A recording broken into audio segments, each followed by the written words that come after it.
call the meeting for Community Development Committee to order.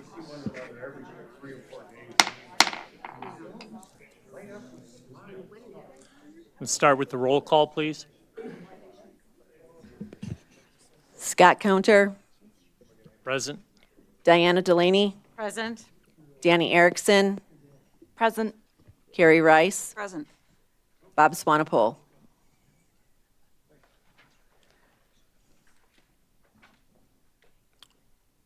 Okay, we have enough for an agenda for quorum. Like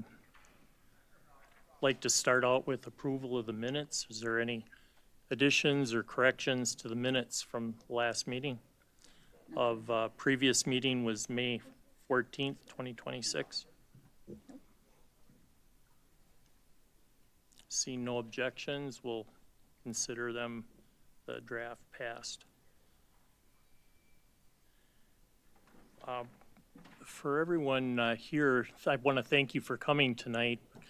How we normally do this, we do move the public comment for other subjects outside of the, once we get through the public hearings for the action items that are being taken for the conditional use permits and zoning changes. So first we will initiate the evening with the first public hearing, which is the Riverdale Properties request to rezone 38 acres in section 29, township 31 north, range 18 west in the town of Star Prairie from R1 to R2. We'll have John, please. Thank you. Good afternoon, Mr. Chairman, committee members. Our first public hearing tonight is for a rezoning application by Riverdale Properties LLC. Specifically, we're in the town of Star Prairie along 90th Street in section 29. We'll get to some aerial photos here in just a moment. The subject property is 37.4 acres. Again, the request is to go from R1 residential to R2. The current R1 zoning permits most agricultural uses in a development density of 1 unit per 10 acres for a residential dwelling. The requested R2 zoning allows 2-acre lots with no density requirements. The owner desires to subdivide the 37-acre property into 10 residential lots. Pending approval of the rezoning, the applicant will need to submit a preliminary plat application to divide the property with the town and the county. Real quickly, location map. The subject property is about a mile northeast of the village of Somerset, 3 miles west of the city of New Richmond, and about 1 mile north of State Highway 64. The closest intersecting streets are 192nd Avenue and 90th Street. The Apple River is located about 600 feet to the northwest. Taking a little bit closer look, the subject property is primarily undeveloped grassland. Surrounding areas consist of some residential subdivisions to the south and west, cropland to the south and east, and stands of pine to the north. And again, this was submitted with the application. We're just showing this concept plan as an information-only item. Again, the subdivision is not up for approval. We just showed this for information since it was submitted with the packet. Again, you see the 10 residential lots on the subject property. Real quickly, general features of the property. We take a look at surrounding zoning. Everything you see in yellow is zoned R2, which is the higher density residential development. You can see the plats in yellow. Everything in the cream color, or R1, such as the subject property, has the lower density residential. Next, we take a look at comprehensive plans of the town of Star Prairie. And under state statute, rezoning applications must be consistent with the town of Star Prairie comprehensive plan. And think of the comprehensive plan as an advisory document that includes a series of maps, goals, and objectives that guides the future growth of the town. So the town of Star Prairie just updated their plan in 2025. They earmarked various properties throughout the town that would support what the town's vision is for desired land uses and density. So in looking at the town of Star Prairie comp plan, you see the subject property circled in blue. The town designates this as mixed rural residential. And to go along with the map, there's language in the comp plan that talks about what they desire for land uses in these areas. And basically it says the mixed rural residential includes lands that are delineated as existing residential properties or vacant platted areas. In addition, undeveloped land has been designated for residential development where subdivision expansion is likely to occur.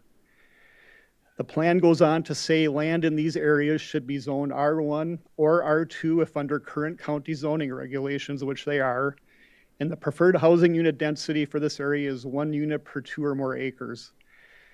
The St. Croix County Comprehensive Plan basically mirrors the town plan. Again, it talks about the mixed rural residential classification and that these are areas where subdivision expansion is likely to occur. So like the town plan, the county recommends land should be zoned R1 or R2 if under current county zoning regulations. Next, we take a look at a couple of natural resource features which are part of the county's land and water management plan. The site does not contain any sensitive areas or scenic and recreation areas. There is an environmental corridor that's earmarked in the middle of the property, and that is part of an environmental corridor and corresponds to a closed depression. There are no wetlands or shoreland areas or floodplains on the parcel. And again, as we touched on briefly, there is a closed depression in the middle of the property, which is defined in county code as a natural geologic formation in the earth's surface, characterized by having no direct outlet. So as part of the subdivision review, stormwater runoff will be reviewed to make sure that any development runoff does not adversely impact the closed depression. Next, we take a look at the steep slope map, and for the most part, there are not any steep slopes on the subject property, perhaps some in the northeast corner that you see here. Next, we take a look at governmental agency review, and that the town of Star Prairie did recommend approval at their May 5th, 2026 meeting. And then we also review the comprehensive plans for various chapter goals and objectives. And in the town of Star Prairie plan, they talk about supporting compatible residential development and allowing rural appropriate housing options. And in the county plan, it's providing a balance of land use types throughout the county. And again, looking at the water resource management plan, we did not see any conflicts with the rezoning on the resource management plan. Next, we go to findings and staff recommendation. It would be staff's recommendation to approve the rezoning amendment from R1 to R2 based on the following findings. Both the town of Star Prairie plan and the St. Croix County Comprehensive Plan include future land use map designations and designation descriptions that support the rezoning change to R2. The rezoning does not conflict with the St. Croix County Natural Resource Management Plan, and that the town of Star Prairie has formally recommended approval of the application. And like all rezoning requests, we publish official notice in the paper for the county 2 weeks in succession prior to the hearing. We also email, or I should say mail, notices to all property owners within 300 feet of the subject property. And as of 4:30 today, we have not received any public comment. So that concludes the overview of this request. Is there any questions of the committee members?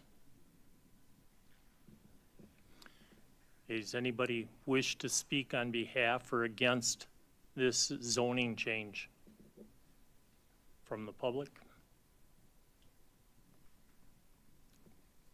Come on up, please state your name and your address, and thank you. Hello, my name is Bruce Dulon, and we own 2 pieces of property within the 300 feet. And we've talked to a number of neighbors, and one of the concerns they've raised is along with the 10 lots, it appears to be about 9 new driveways on the road on 90th Street and 192nd. And people are just concerned that it's a narrower township road, and they're just concerned about safety. So just wanted to get that out there. And then the one question would be, is there any HOA guidelines yet for the proposed subdivision, or whatever you want to call it?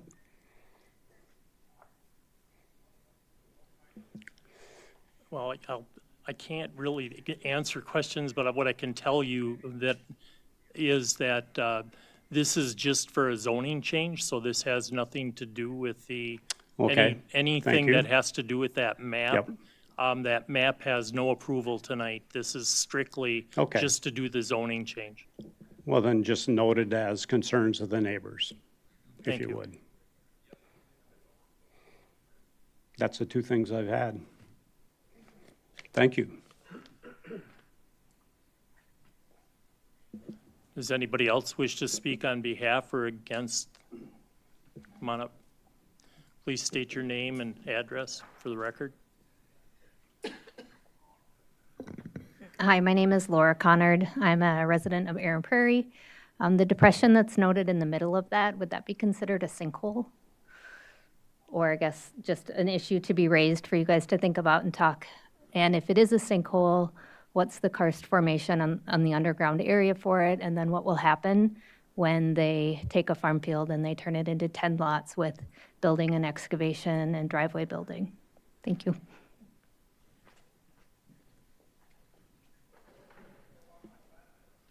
Does anybody else wish to speak on behalf or against this proposed rezoning change?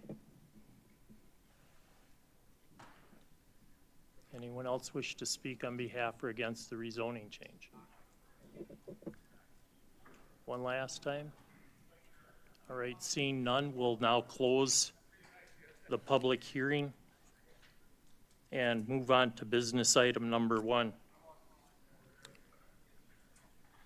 which is the ordinance amending the comprehensive zoning ordinance in section 29, Township 31 North, Range 18 West in the town of Star Prairie for 38 acres from R1 to R2. Mr. Chairman, could I clarify one item? Based on a final review of the ordinance, and based on the survey information provided by the applicant, if you look on line 8 of the ordinance, it references volume 6, page 172. And if you look on line 17, it references volume 6, page 1743.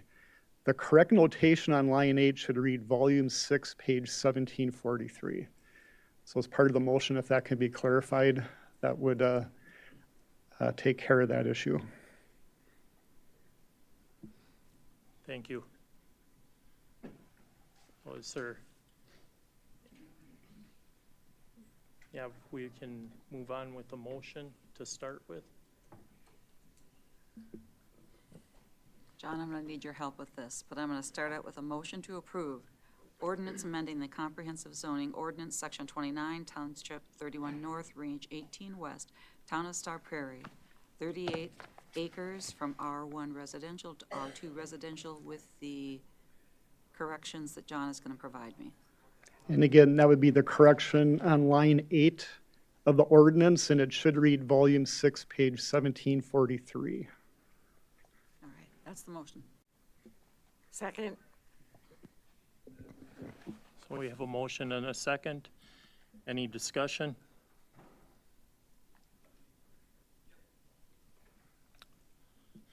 The only thing, just to reiterate that the preliminary plat that was submitted in part of the packet is not in the approval process right now. This is strictly for a rezone.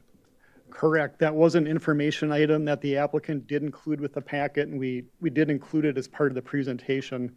The issues with the HOA, the driveway accesses, those will be town issues. Because they're town roads, they will approve the access permits as part of the plat review. And then as far as the closed depression, that will also be reviewed in more detail during the preliminary plat stage, which is the next step pending approval of the rezone. Thank you. Just wanted that clarification. Yep. So any other discussion? Yes. So all in favor signify by saying aye. Aye. Aye. Motion carries unanimous. All right, we'll move on then into public hearing number 2, which is the conditional use permit for Thiel in Section 9, the town of Star Prairie, for a major home occupation. I'll have Kevin. Yes, hello, good afternoon, Mr. Chair and committee members. So starting off this staff report here, it is a conditional use permit request for a major home occupation. The applicant is Tyler and Gina Thiel, and the address for the site is 2295 100th Street. This is located in Section 9 in the town of Star Prairie. The zoning district for the parcel is R2 Residential District, and the lot size is 7.79 acres.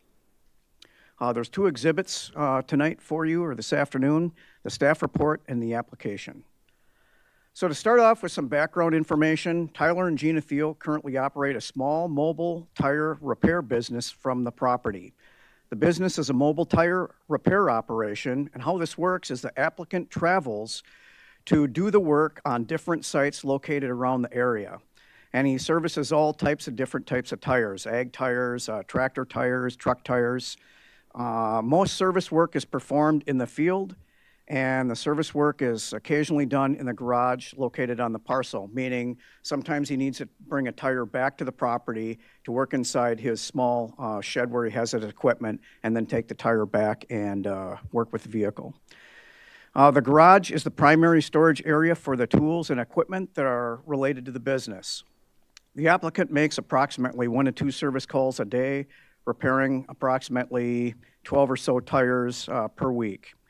There's little to no customer traffic onto the site. On a rare occasion, a customer may perhaps drop a tire off now and then, but most of the work, again, is he leaves the site, goes and does the work on another site, and then he comes back at the end of the repair. At this time, the applicant is the only employee, and there are no current plans to bring in additional help. Business operations will occur in the outbuilding on the parcel, which we'll take a look at in just a minute here. The building measures 15 foot by 20 foot, so a smaller outbuilding. The applicant has mentioned that a larger outbuilding may be desired in the future, but they have no plans for that at this moment. The operating hours for the business are approximately 8 a.m. to 5 p.m. Monday through Friday, and there are no current plans to work on the weekend. Talking about outdoor lighting for the property, outdoor lighting is minimal, consisting of a shop light mounted on the outside of the accessory building.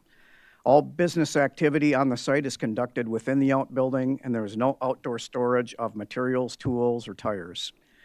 And a small non-illuminated sign compliant with all county ordinances may be desired in the future, but there are no set plans at this time. So taking a look at an aerial photo here, as we look, this is one that's pulled way back, so you can see about where it is located. You got County H to the north, and you have County Double C running on the eastern side of the area, and the subject property is outlined in blue. Taking a little bit closer look at an aerial photo, close-up, showing the features of the actual property, you can see that there's a long driveway that comes off 100th Street, and it's approximately 600 feet from the road until where the garage and the house are located here. Might be hard to see with the pointer there. I used to like the other screens we had. You could use a laser pointer and you could point it out with a red dot, but it doesn't work on these monitors here. So here's a hand drawing of a site plan that was submitted by the Mr. Thiel. So again, here we've got the driveway. It's about 600 feet long from the 100th Street back to the house and shed area. The home is located up here, and the existing outbuilding that we're talking about is right here. It's an existing garage. It's a 15 by 20 foot structure. In the future, there was talk about, not at this time, but perhaps in the future, maybe that additional building would be perhaps down here where it says not existing yet, or maybe over here by the parking area. But again, that's not in the plans for right now.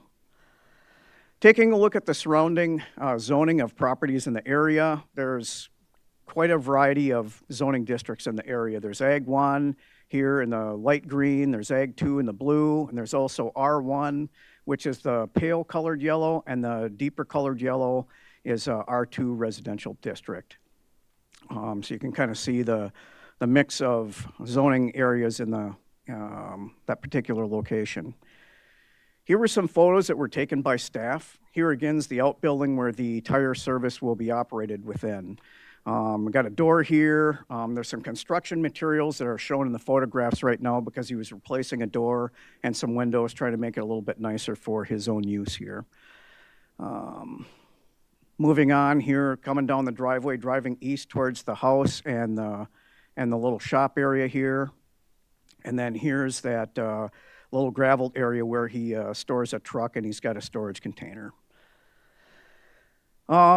So moving on to agency review. At the time that we wrote the staff report, staff had not received any comment from the town of Star Prairie, and as up to this moment, we still have received no comments from the town of Star Prairie regarding this request. Moving on, here's some boilerplate major home occupation standards that are applicable to all major home occupations. We've talked about a few before, but this is found in Chapter 15.345.4 of the zoning ordinance, and it just talks about major home occupations. Basically, major home occupation is something that is performed as an occupation on the property that is not within the residence itself, which that would be considered a minor home occupation. But since this is an accessory structure, this would be considered a major home occupation.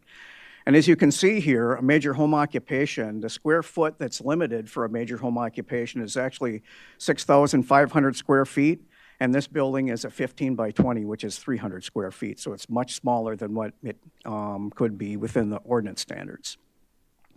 A major home occupation also must be located at least 100 feet from any pre-existing neighboring residence, and it is much more than that from where the business is being operated to any other surrounding homes other than the resident himself. Looking at section 15.710.4.b, standards that are applicable to all conditional uses. These are boilerplate ones. We've looked at them numerous times before. If you have any questions, I can talk about them. Other than that, I'm just going to roll past them. And then looking at the findings of fact, conclusions of law, and recommended action, a draft decision document has been developed for the committee's review pertaining to this request. Do you have any questions?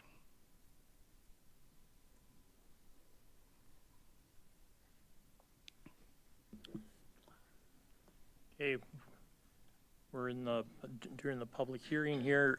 Is there anyone that wishes to speak on behalf or against this conditional use permit?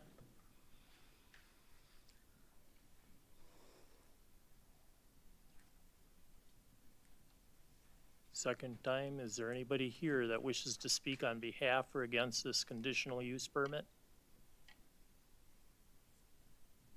And third call. Hearing none, we'll move on then to business item number 2, which is the conditional use permit request for Thiel in section 9 in the town of Star Prairie for a major home occupation. So, and we want to start off with I want to move to approve the conditional use permit request for Thiel in section 9 of the town of Star Prairie for a major home occupation. I'll second that. a motion and a second. Discussion. Just had a couple of things. One, with him looking to the future that you're bringing up, that there's potential for a lot of future growth here. And because of some of the restrictions that you'd said that they're doing as far as the amount of occupants that would be working on site and things, and if this turns into a larger production, we would probably want to look at re-looking at this, if that were the case, of a larger production, just to make sure that everything is still meeting what our expectations would be for conditional use. The other thing was, do you know with the lighting that they have on the property for that building, is it currently dark sky compatible, or is it just a farm light? My understanding is just like a basic yard light outside the structure itself. Okay. And its location, it doesn't have any justifiable issues with neighbors? No, if we look again at this aerial photo, that's kind of a pulled-in version here a little bit. It shows the whole parcel, but as you can see, there are not many, houses within probably hundreds of feet, it appears here. Sure.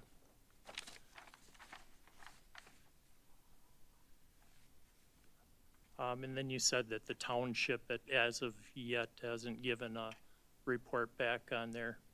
We have not received comments, as far as I'm aware. Correct. Yep.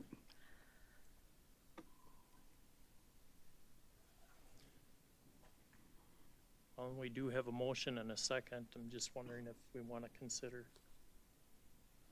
any for future restriction, or do you want to just leave it as is for now? All right. So we have a motion and a second. Any further discussion? Seeing none, all in favor signify by saying aye. Aye. Aye. Aye. Motion carries. Right, move on then to public hearing number 3. So we have a conditional use permit request for Leeson in section 11, the town of Kinnickinnick, for an agriculture entertainment. That'd be with Jason. Thank you, Mr. Chair and members of the board. Joshua and Alina Leeson request a conditional use permit for ag entertainment activities which exceeds 15 days per year as required by St. Croix County Ordinance Section 15.315. The property is 11.06 acres and it is located at 452 Old Cemetery Road in Section 11, Town 28 North, Range 18 West. The parcel number is 022-1030-80-251, and it is in the town of Kinnickinnick. A Class 2 notice was published in the Star Observer, which is the official county paper, on May 28th and June 4th, notifying the public of this hearing tonight. And we also provided notice to the adjoining property owners within 300 feet of the property about 2 weeks before the meeting today. So the applicants are applying for the ag entertainment use for more than the 15 days. They desire to have between 15 and 25 days annually, according to the ordinance. Kind of the things that they do out there is they have produce sales, petting zoos, bouncy house, craft barns, corn mazes, and kind of those related farm exhibits and ag uses. Their hours are generally 12 p.m. to 6 p.m. on Fridays, Saturdays 10 a.m. to 6 p.m., and Sundays 10 a.m. to 4 p.m. And their season is generally mid-September through October 31st. So it's a relatively short fall season. There are some temporary signs that they use in that during events to help direct people to the correct parking areas. And they also provide some rules for their guests.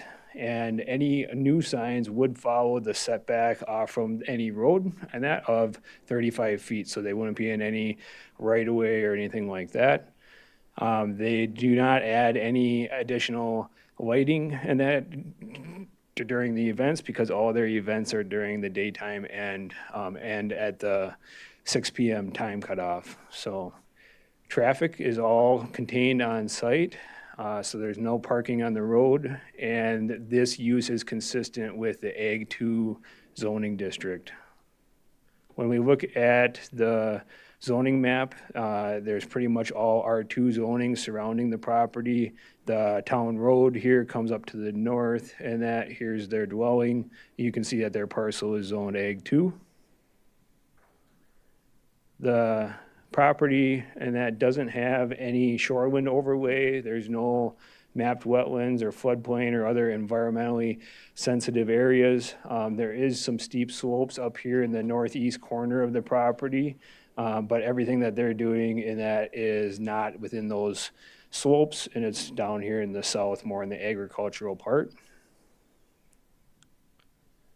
Here's a hand-drawn site plan, the well on site, and that is kind of right in front of the shed.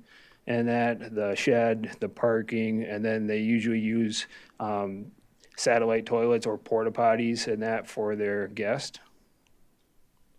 Again, here's the town road, or sorry, here's the town road, here's the driveway coming in. They have a current permit that they've been operating for up to those 15 events per year. We have not received any complaints, and we have not received any comments prior to the hearing from the adjoining neighbors. Chapter 15.710 has all the standards that are applicable to a conditional use permit or a CUP. So you guys have all seen those many times. They're the same right from the ordinance. The town of Kinnickinnick has not provided any comments on this request. And that completes the overview of the application, and we do have findings of fact and conclusions of law document provided for the committee. Any questions? Okay.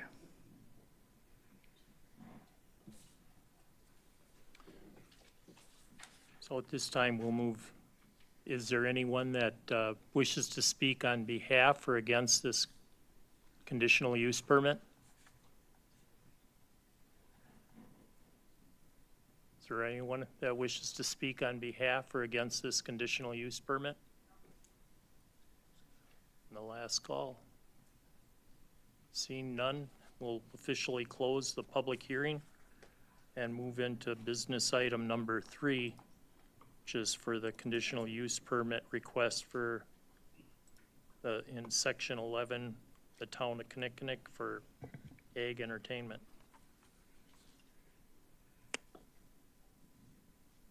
So we'll look for a motion to get started.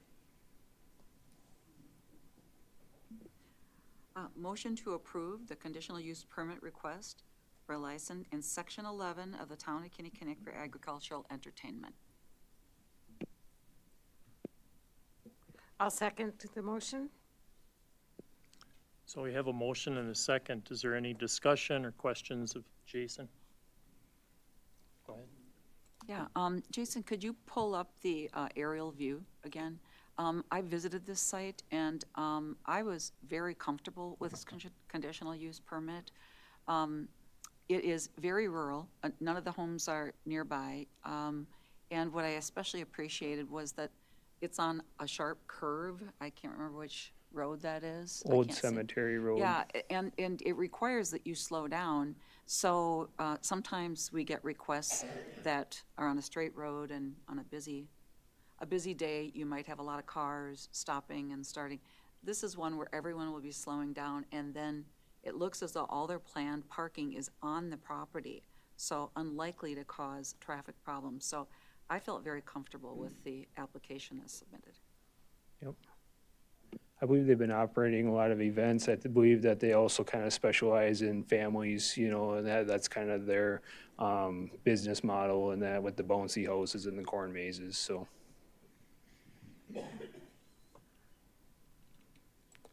Any other discussion?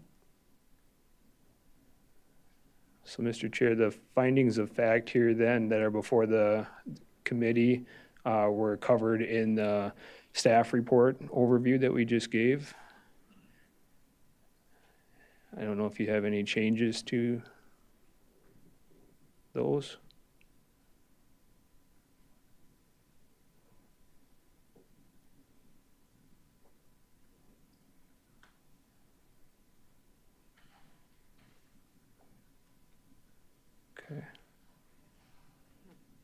Looks okay? Anybody have any? Okay. Okay. The conclusions of law, with the maintenance of safe and healthful conditions, they're providing trash service, they're providing sanitary facilities on site. Their use is not, going to be filling and grading and that, so we don't really have any water pollution or sedimentation or even erosion control and that down here on E. The site being, not in a shoreland area or a wetland or a floodplain area. We don't have those environmental corridors under D. We talked about the access road, and Supervisor Rice made comment to that as well. The need of the proposed use, it seems like it's and that expanding, so they are getting people to use their proposed business. The sanitary, again, is covered in that by our staff and our other ordinances. And the domestic uses, and we believe that the use proposed is not going to be a pollution source. So with that, staff recommends approval of the conditional use permit with the conditions and that they obtain all local, state, and federal permits, licenses, and approvals, that an event plan, which is required by Chapter 15 for events with over 100 people, is completed at least 30 days prior to the activities. Their hours of operation that we called out in the findings of fact. Parking would be all on the property, not on the right-of-way of Old Cemetery Road. That they provide adequate trash, and that they keep the property in a neat, orderly manner. The sanitary facilities and that would be provided, that there would be adequate sanitary. Any signage would have to comply with Chapter 15. That the conditional use permit would transfer to new owners, but they would have to comply by these same approval conditions, and that they agreed to all the conditions. Is there anything that staff missed or anything that the committee would like to add?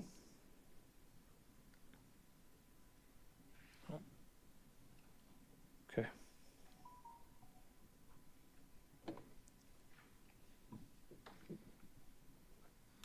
So where you're at, Jason? Yep, I'm Just good. want to make sure we got it covered. Yep, we're good. I'm good. All right. So at this point, we still have a motion and a second that are here. Is there any other discussion? No. Seeing none, we'll then vote. All in favor signify by saying aye. Aye.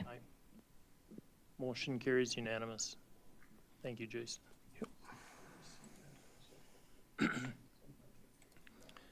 So now what we're going to do is move into the public comments. As we do this, we'll probably, if we can, like to organize them by subject a little bit. What I want you to know is that we will be limiting to, because of the amount of people that are here, we have to kind of limit our time on public comments to 3 minutes. What we would like also, again, we'd like you to state your name and your address for the record as we have you come up. Hopefully these are organized. Thank you. As we do this, I also want you to know that when we have public comment, it gives the public an opportunity to address subjects that they wish to talk about. It does not give us permission to have a dialogue conversation between the members of the committee and the person that's giving their comments. It's strictly an opportunity for you to be able to address us and to bring up concerns that you have regarding particular issues. So as we move forward with this, we'll start with Celeste. Oh, I thought you wanted to organize it by topic. Okay. That would be the JDA next, right? Oh, that's, okay. Well, let me get through.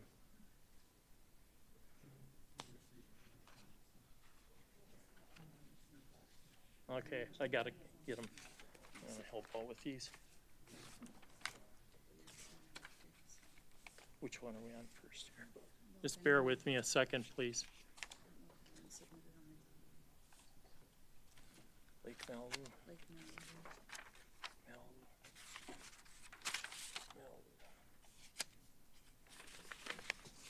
Data.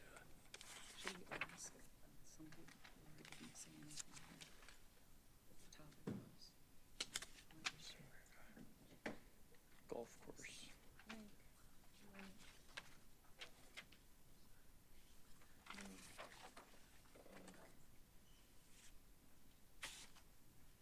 We've got someone who's telling me Data. solar and data.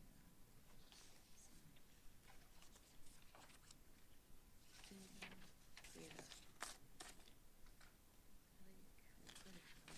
Lake. These are all lake. Okay, we have more on the lake. These are data. And there are data. So which one are we doing So- first again? Well, we have some that say solar and data. Okay, well, Do you we'll want to do those? kind of put first? them together, I guess, yeah. You put those into here. And so this is part. So how we're gonna try to separate this, just to make it work, is we'll start out with the paper requests for the data center. Do you want to do like first? Say again? Well, the order I have on the agenda is Excel, Lake Malibu, then data center. So maybe we do The solar this first. first, or the solar first, and then the drawdown, and then the data center. Does that make sense?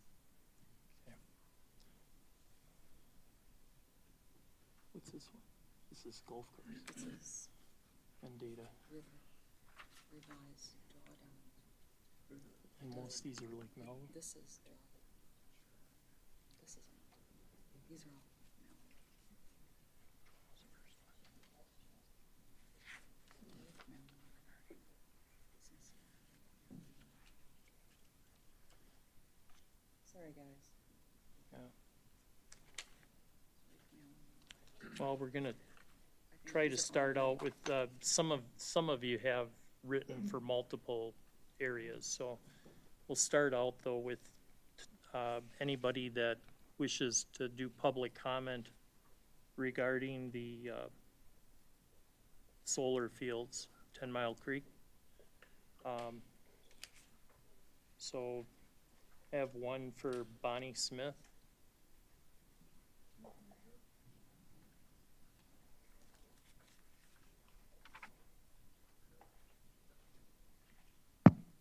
Hello. So do you want me to do all of mine? You started my time. So, Yeah, do you want me to just read through it? go ahead. It's more than that, okay.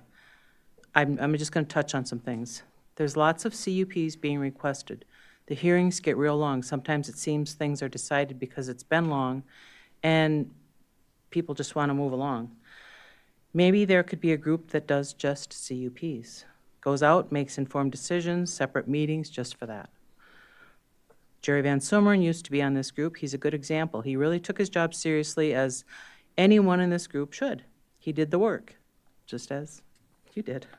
That is really the only way to really know what there is. Pictures are not always up to date, and things don't look like what's shown over in aerial shots. They don't really show what's real. I sat in one CUP meeting, and the guy next to me leaned over and said, "Who is this guy? He's my hero." Because Jerry had driven out to the site and could understand what the people were talking about. He experienced that it was really hard to turn around. You can't see that in an aerial picture. Lost my place. His decision and questions to Jason were with real understanding. That is critical to make decisions that will last. These CUPs are for a very long time, and in all reality, there's no one that really holds the people accountable for these CUPs. So maybe it's time to get a new committee with separate meetings just for CUPs. There are a lot of other things to deal with, a lot of new things coming up, and each thing needs the correct research and educated decisions, not just by what one person may bring in, but by others also. When each of you vote on things, I would hope you are doing your own due diligence on your own time and as a team. Also, if you really want to hear public comments from people at community development meetings, they need to be at a consistent time. People that are here are not prepared to sit through 3 or 4 cup hearings. And sometimes they have families at home or they're coming from work. So, and I know you can't give a later time because you can't know when those CUP meetings are done. Each person's comments are important. Please treat them as such. That's part of how you hear from your people, and you learn a lot of facts and things that have been researched. So you can do your research as well. A little bit on solar. Is it time now to tell your attorney that you want them to aggressively fight tooth and nail for the people of this county? Tell Excel, no, move on. Have you heard enough from outright lies from Excel? Have you tossed enough of the people's money out to make it look like you're doing something with a JDA? Excel doesn't want to work with you. Excel wants their way, and that's all. And I do have some more. Can I finish? Just make it quick, please. And their way is not good for health or safety. What will it take for you to understand that? I'll move along a little more here. Excel needs money. They're not willing to give you extra money or even another tree. May of 2026, they were ordered to pay back $40.6 million to Minnesota customers for overcharging them. There's been a lot of research about this project. I'm going to read real fast. By a lot of different people. Have you been listening? So many facts about thousands of acres. Do you think the facts were made up? Prove them wrong. Believe the people who are in this land. They care. We'll all drink the same water. Let's just move on. Now, one more thing. Ask the people if they want data centers. I do want to go back to this one more thing. Listen to the advice that Richard Hesseling said in August 2025 when he was here, president of Stanton Town. He said, listen to the people and lean not on your own thoughts or your own ideas. Now, one more thing. Ask the people if they want data centers here. Take a vote, one whole day of open town halls, and vote on the question. Do you want data centers in St. Croix County? Why wouldn't you want a moratorium for a year to research and really look into things about them? Stay ahead of the 8 ball. Get prepared. The people are speaking. Hear them. This is not about your own thoughts and what you think will be great. They will come in and bully and bulldoze just like they did in Hammond. Pause and prepare. Thank you.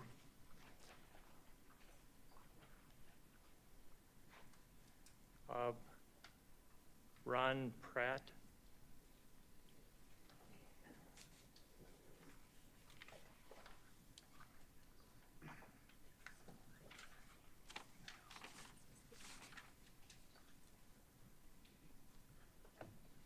Ron Pratt, Town of Hammond. 2 points about the 10 Mile Creek project. One, is the committee aware that the signature on the submissions to the Public Service Commission is Northern States Power, which was the predecessor to XL Energy, but is now a wholly owned subsidiary with 0 assets.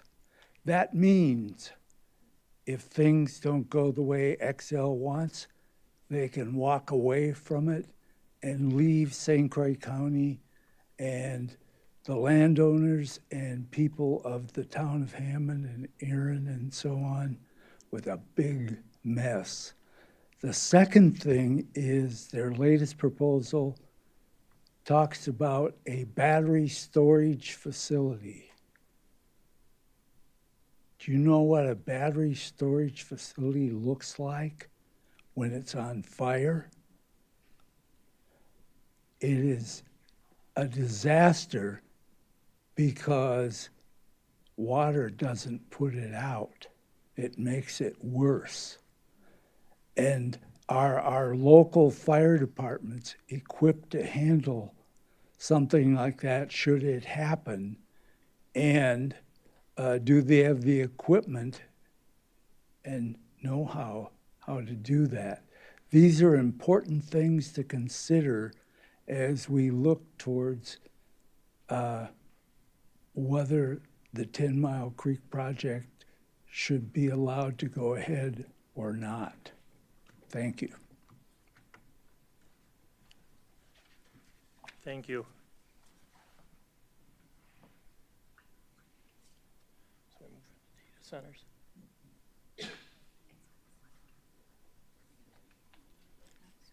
This is data center.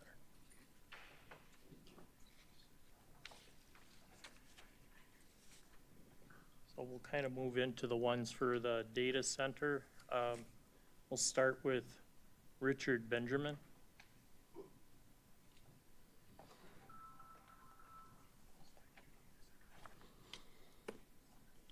Richard Benjamin, 463 320th Street. I'm on the Katy Town Board, who just got appointed. So I'm just basically here to learn, to listen and learn about public comment on this so we can develop a plan, hopefully with the county, regarding what we want to do about or with data centers. Thank you.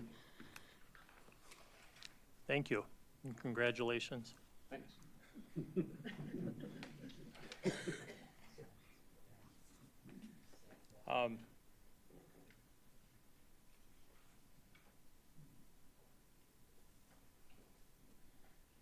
Tony, I'm having a hard time reading your last name.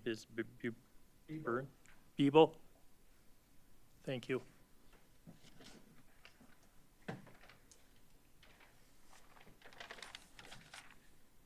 Good evening, everyone. I am Tony Biebel, Hammond Village President. I've served as the Hammond Village President for 15 years. I'm also the Vice President of United Fire and Rescue District Board of Directors. I'm also a member of the Wisconsin League of Municipalities Board of Directors. I've lived in Hammond my entire life and proud to serve my community. A lot has happened in Hammond, and I've seen a lot of change. Most recently, we were granted $4.1 million through the facilities grant to build a new library with the grand opening on June 1st. I'm here this evening to urge municipalities to go through their zoning codes and ordinances, make sure they're up to date and thorough. I would also like to urge the county to enact the moratorium on data centers. Thank you. Thank you.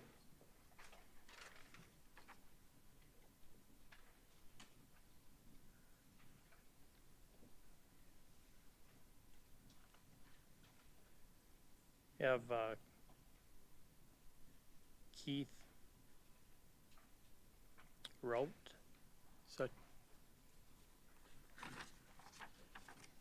Thanks for letting me talk. I'm 2163 County Road CC in Richmond, Township of Star Prairie. I'm against this data center.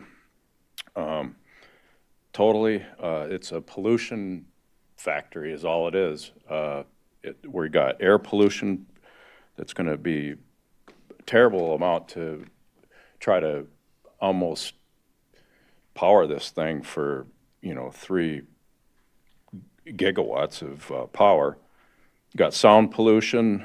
They're talking about limiting it to 75 decibels. It's going to drive out all the animals in the area. Everything around it's going to be dead.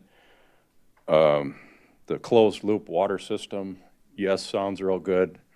And it is amazingly effective as far as what an open one would run about 1 million gallons a day of water, where this thing's only going to use about 100 gallons a day.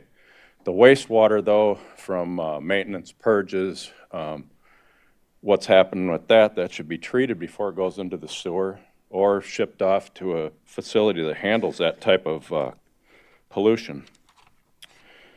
Some of the other pollutions, got RFI pollution, not super big deal. EMI, not super big deal. EMF radiation pollution, that's something that we should all be concerned about.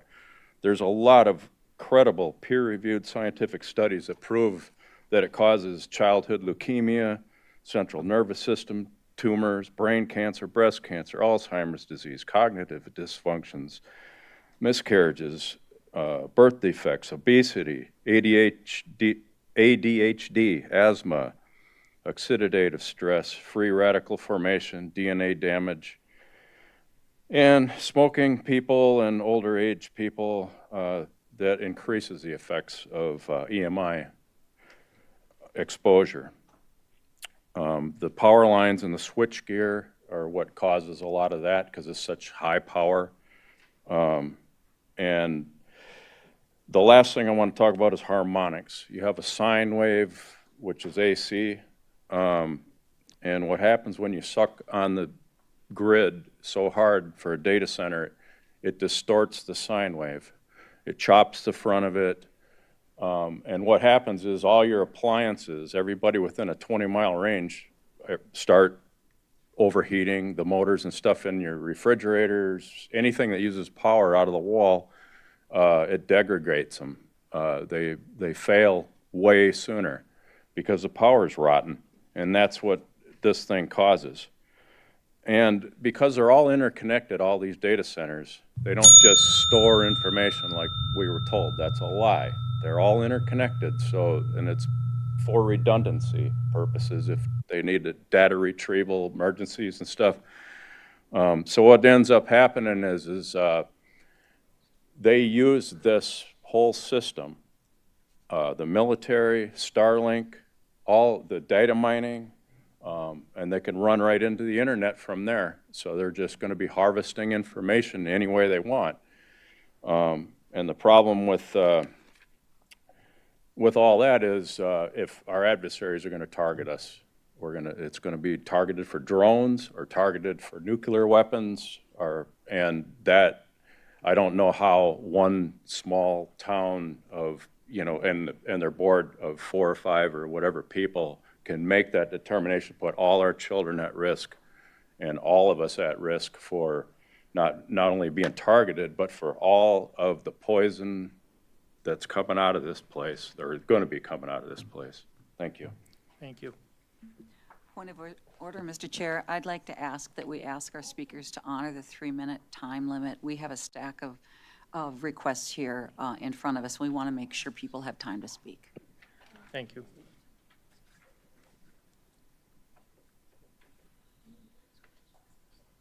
Is it Joltz? Jen Joltz, if I'm saying it right. Jolie like holy. Say again? Jolie like holy. Oh. Thank you. Okay. Sorry about that. That's all right. No, thank you. All right, well, AI didn't write this, and I thank you all for your time tonight. I would much rather be at home at 129 East Quarry in Kinnickinnick Township with my husband on our 15-year wedding anniversary and with our daughter, who is a medically fragile heart warrior who's due to have her 26th medical procedure in Chicago 2 weeks from today. But we care about this community, and as a medical mom and outdoors person, I worry about the environment for my daughter. I also worry about our finances because I haven't been able to return to working full-time as I navigate this country's dysfunctional healthcare system and support her needs.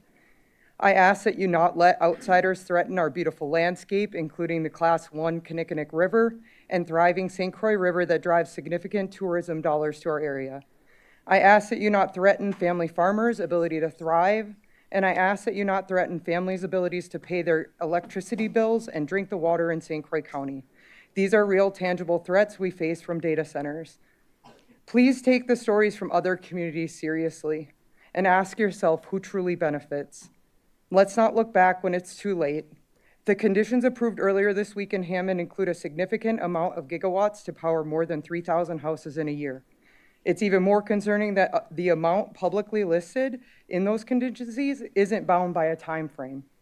You have the opportunity to stand on the right side of history and institute a moratorium on data centers in St. Croix County.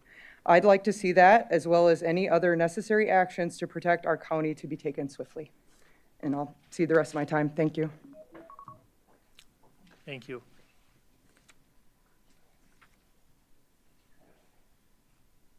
David Woolner.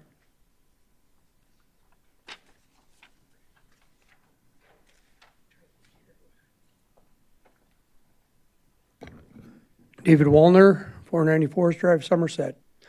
I don't need to repeat what a lot of our constituents here have said to you guys. I am strongly in support of a moratorium.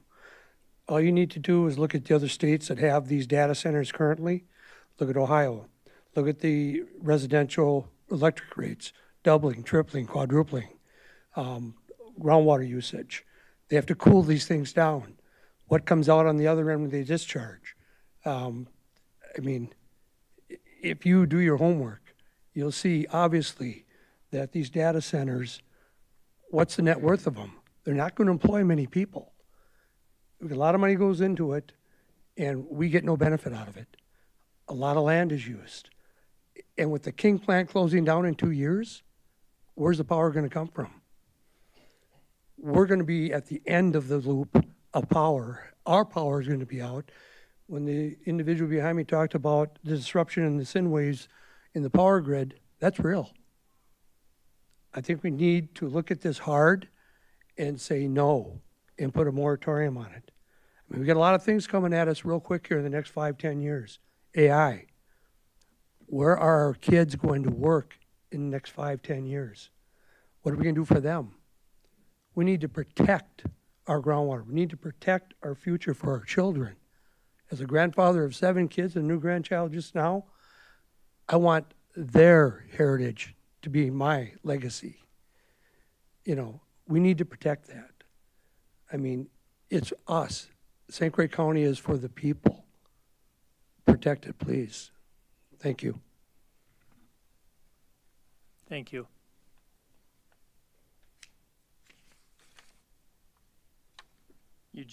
Eugene Olson? Or Eugenie? I'm sorry. I missed the I. Hello, Eugenie Olson, North Hudson. I guess mine's about the data centers, but it's kind of a little different. What I was concerned about is that you have a couple of sessions with organized people that deal with data centers so that you are very knowledgeable about the games that they will play with you when they want, and they think you are stupid, and they can pull one over on you. And you are dealing with all these people behind me that have lives, and you just can't snuff them out because somebody with money wants something. So I was just kind of put stuff down as to ask if anybody has approached St. Croix County about data centers. Anybody approached municipalities? Has anybody come to you for land rezoning? Anybody wanting you to sign NDAs? I just am concerned that you not be bushwhacked by what's going on in this country.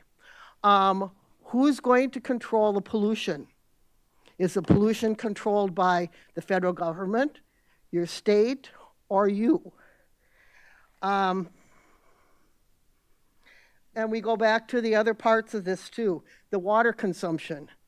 At this point, if it's allowed to go on, the public will have no quality drinking water. I mean, it's getting a little bit scarce now, but it's just like there will be nothing to grow crops, there will be nothing to drink, everything will be consumed by these metallic buildings with supposedly intelligence that are going to give us nothing in return. The infrastructure on these, they want money forgiveness so that they don't have to pay taxes or whatever, tax increment financing, whatever you want to call it. They want that kind of thing.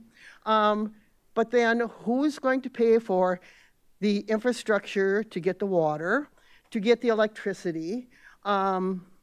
And the public should not be doing that while also giving these people tax credits.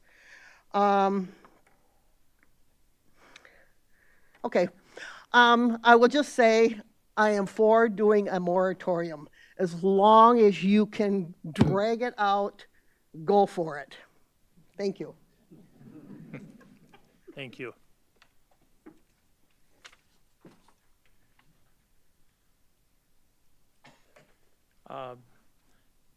Didn't have a subject on this one. Laura Conrad, did you want to talk on data centers? It was solar. I had raised my hand. Okay. Yes.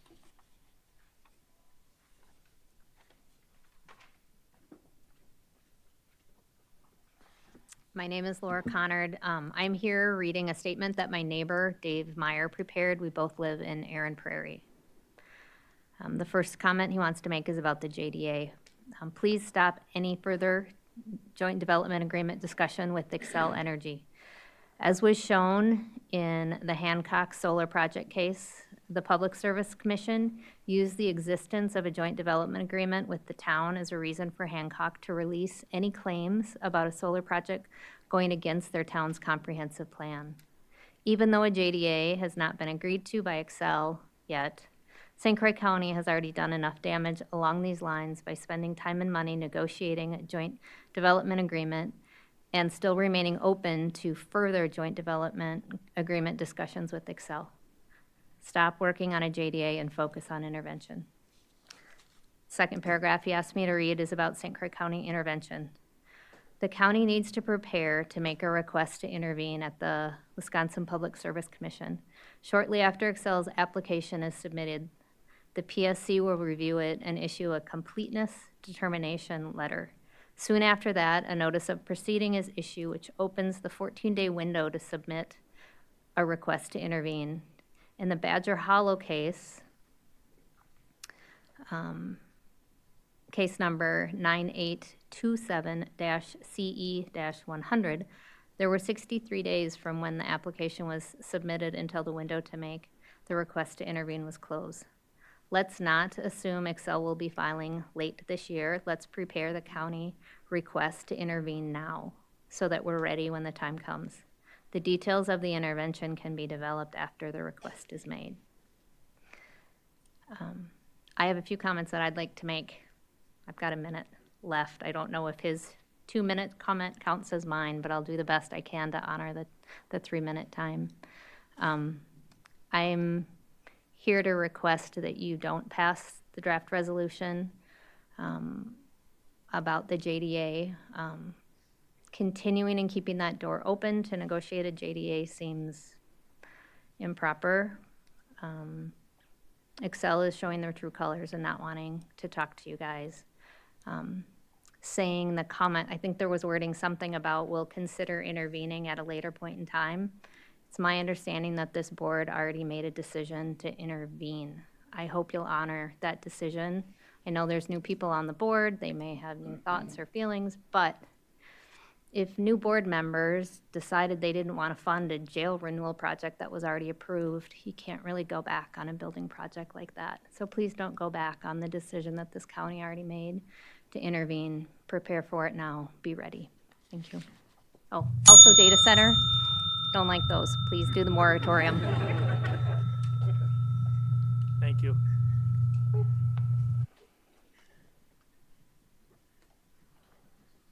Alex Lessard.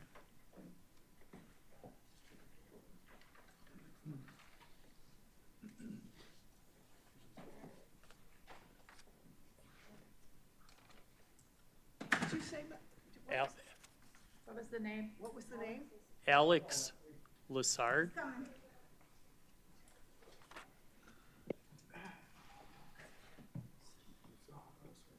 How's it going? Got a little companion. Alex Lessard, St. Croix County resident. Don't need to give my private address, but I will if somebody wants it sideline. I want to open with the 9 most terrifying words in the English language. I'm here with the government, and I'm here to help. Many of you should ring true. I think that's rang true for my generation for many years. You all have the opportunity to change that. With the impact that this can cause in the community, it's going to drive away younger residents. Give you a little story. I lived in Minnesota during late 2000s. When I saw everything unfold with the pandemic in Minnesota, I packed up and I moved. The only way I know how to speak is with my tax dollars. My vote doesn't count. That's how I feel. Speak with my tax dollars. So that's where I say you are on the verge of pushing out many younger residents. Because if you look, younger residents are really against AI, artificial intelligence, and the way the world's moving. I'm here just to state the opportunity cost that you're pushing is pushing out younger residents that bring economic prosperity to this region. If you really think that you want to privatize and bring in billions of dollars or millions of dollars in tax revenue, you will have a sacrifice of much younger generations moving here. I am one that will take my tax dollars and I will move out. I am about checks and balance. What the city of Hammond has done is unacceptable. Going against the board president, it's not acceptable. Step in as the county, enforce the moratorium, and give us time. Let the residents speak. Thank you.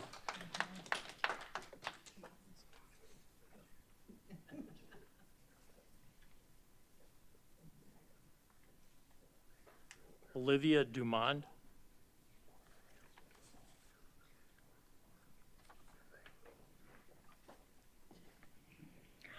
Hello, I'm Olivia Dumond. I live at 212 320th Street. That's in the town of Katy. So my representative that I heard earlier from the town of Katy, please listen to me, or I encourage you to. So I am also in favor of the moratorium on data centers. Data centers are horrible, as many people have said. Just some facts: they do use millions of gallons of water a day, and that's still significant, even if they are using a closed loop system. There is also, Americans have already seen a 13 to 17% increase, and this is according to Climate Challenge, in electric bills already, and we don't have data centers really near us right now, so I can't imagine what it's going to do when we have one near us. In addition, up to a mile away, you can hear them at up to 80 decibels. And mind you, 80 decibels can ruin your hearing. You can get permanent hearing loss from that. So that's just a couple of the effects. People have also talked about many other things, and all of those effects lead to chronic stress for people. And there are a million signs around this building that talk about how the people and the environment are your first priority. And so I think that really needs to be heard. As a mental health professional, I also want to focus on the mental health aspect. So like I talked about, chronic stress leads to so many issues for people. It can result as anger, it can result in physical, like somatic issues, and that leads to an increase in crime and just not community well-being, right? So then my last thing, because I don't want to use up too much time, a lot of people have also talked about, right, the younger generation and feeling the impacts of those. Since I was a child, have had really severe anxiety about climate change, and this is another thing that you can take an action to deal with that. You have this opportunity, and I'm just guessing, looking at most of this room, I feel I'm a little younger than some people in here, but maybe I'm not, right? Maybe you're all tricking me. Figured I had to lighten the mood a little bit. Well, so then my last thing is, even as a community, if we can't come together, you as individuals can take a chance, right? You can make a change. AI is absolutely horrible, and that's a big part of why we're having a lot of data centers. So even if you don't know how to get rid of AI on your electronics, on your stuff in whole, you can, at the end of a question, when you search in a search engine, you can type -AI at the end of the question, and you won't get the AI summary. And that does a whole lot, because every time you use AI, you're using also tons of gallons of water and funding these data centers. So with that, I pass. Thank you. Thank you.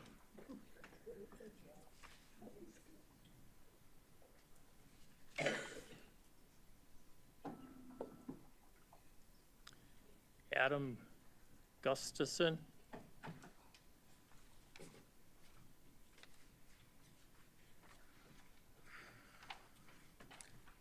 Hi, I'm Adam. I live in Hudson. I've been a St. Croix County resident my whole life. I thought it was nice that the lady started by saying that AI didn't write this. I did write it just quickly upstairs, though, so I hope I can keep it in the time here. I haven't spoke publicly in a long time. I just want to say I'm going to start with kind of small, move a little bit bigger, and then cover a couple topics. Starting with on the topic of data centers and AI in general. Nobody really voted for all this nationally or locally. I know this is a local hearing, but as a big topic, and this is a big turnout, and I think that's exciting. Governments tend to move slow. We all realize that, and the tech industry slogan is to move fast and break things. There's a national parallel where these unelected policies, where a shadow policy like this is fast-tracked, while things like infrastructure remain a second or third tier priority if even they make the top 5. These flashy big money projects. These inflated speculative valuation of these products where they're not really turning out any actual, anything actually yet, on the market. They get fast-tracked. That leads actually to inflation that down value while Wall Street is excited about these things coming onto the market. Meanwhile, we're all paying higher prices for everything, and we all noticed that.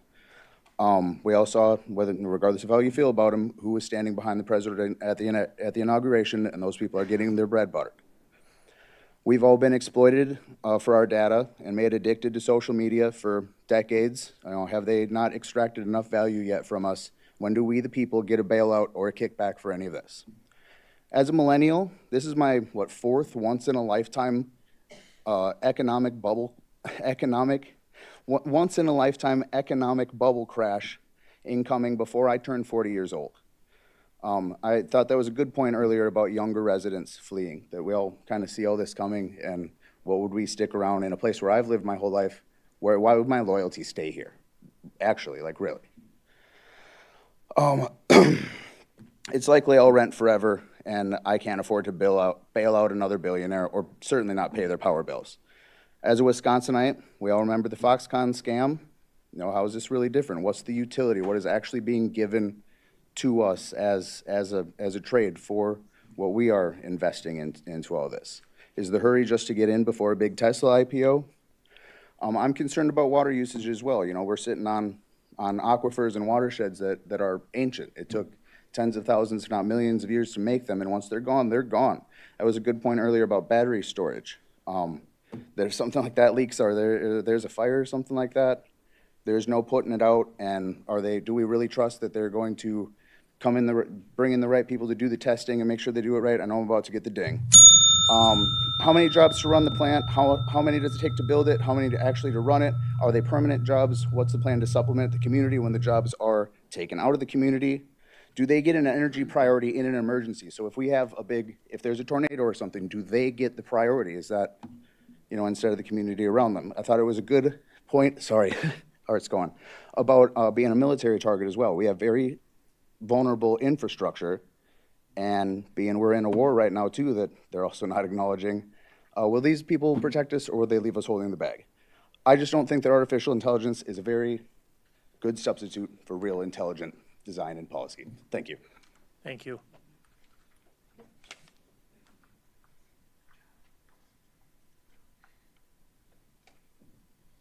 Betsy Taplin.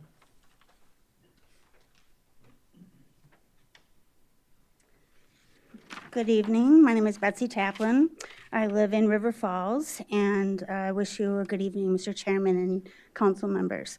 I didn't expect to speak today, but I feel very strongly about this, so I'm going to do my best. I wrote a few notes. I think it's important that we change AI to be against it here in the town. So instead of an artificial intelligence, we say against it. I think it's very important that we ask a lot of questions. I want to know about water. I want to know about power. Everybody's focusing on water, but they're not focusing on power.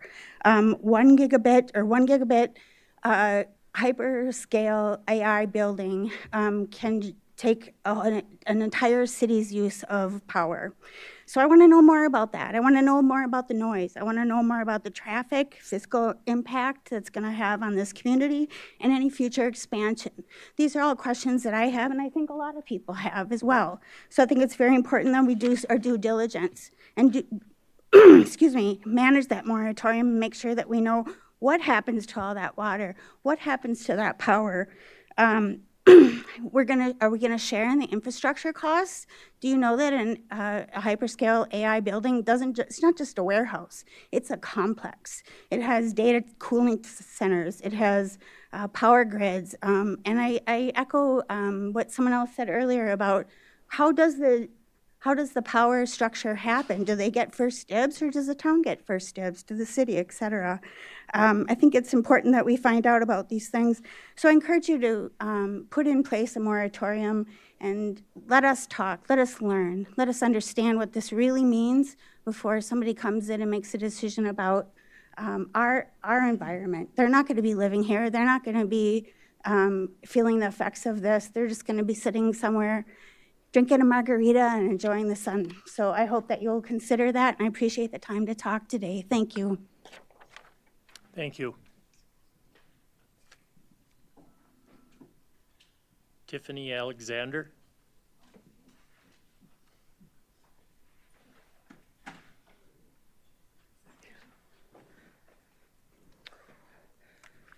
Where's my timer? Hi, I'm Tiffany Alexander from Town of Kinnickinnick. Just take a minute.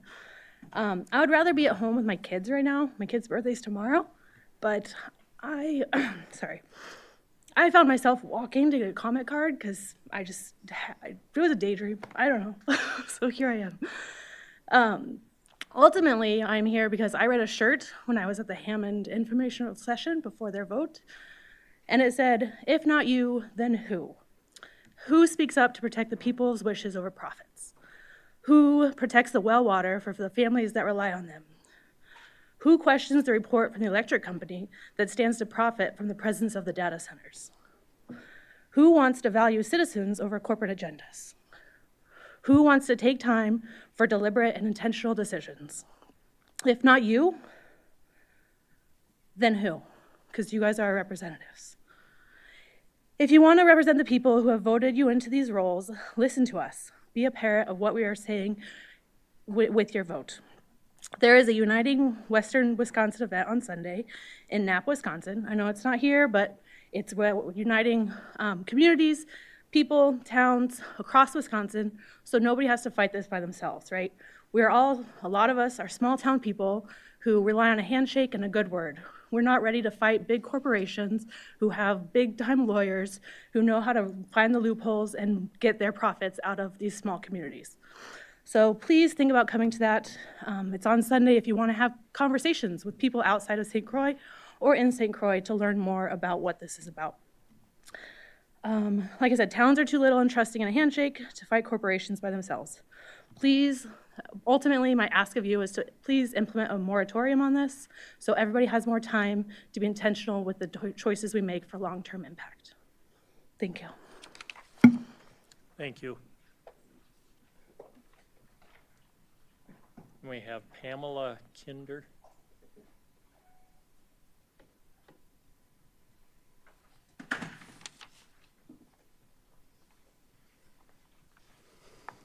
I'm Pamela Kinder. I'm from the town of Hudson.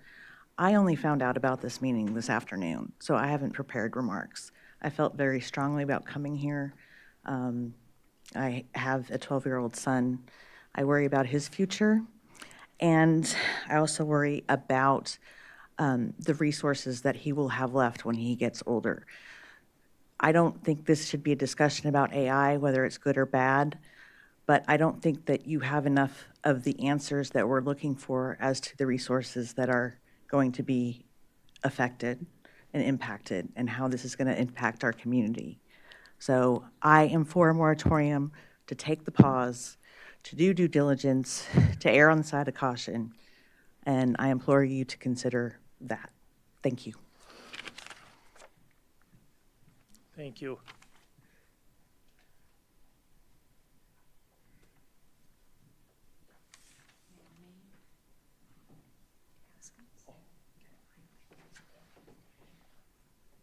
Naomi Haskins.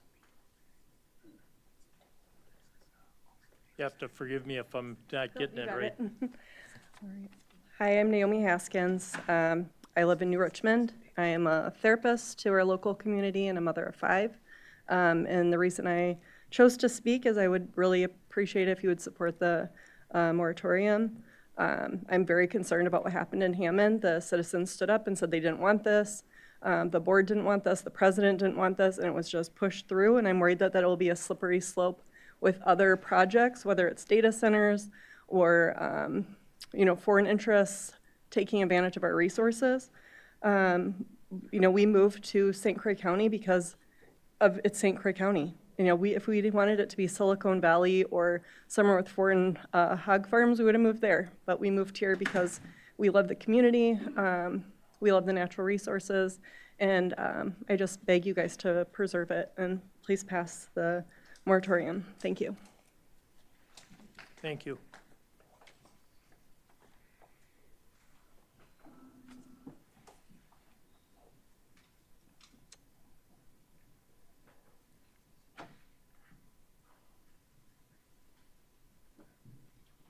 Mr. Lou Dodge Jr.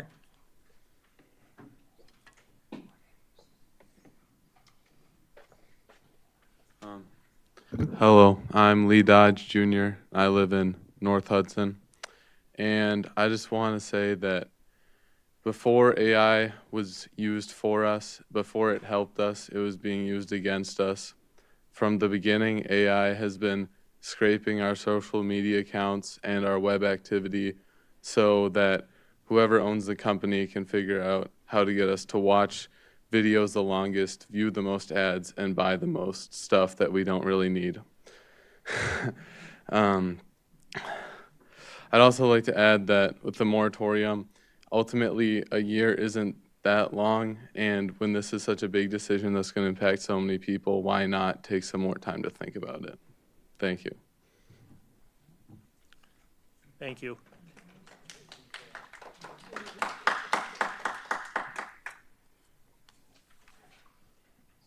How do we want to move into these then? So we're going to continue on with public comments. We're going to move now into the Lake Malibu drawdown as the subject. So we'll start with Jeff Lavers.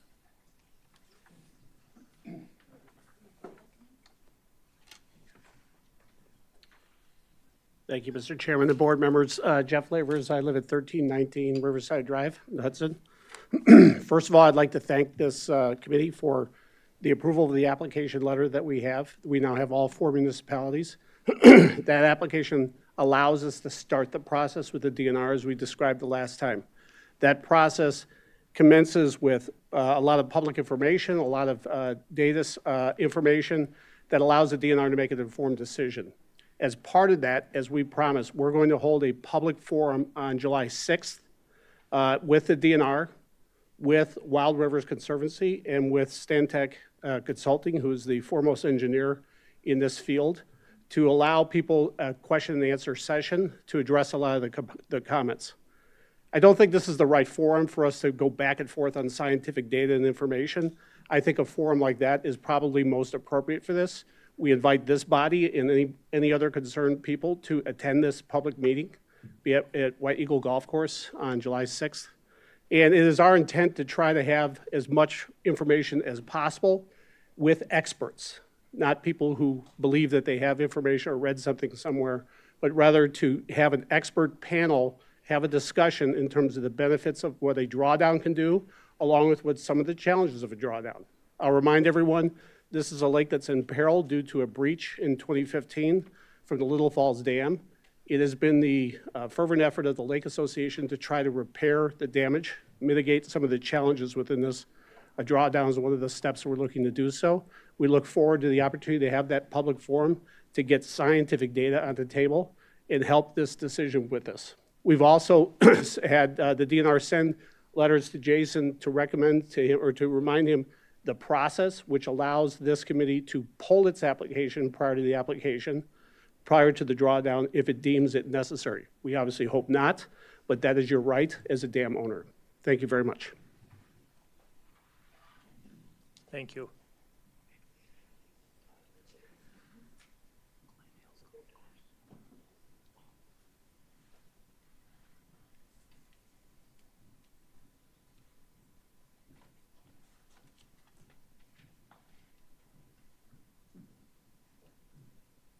Matt Poppleton.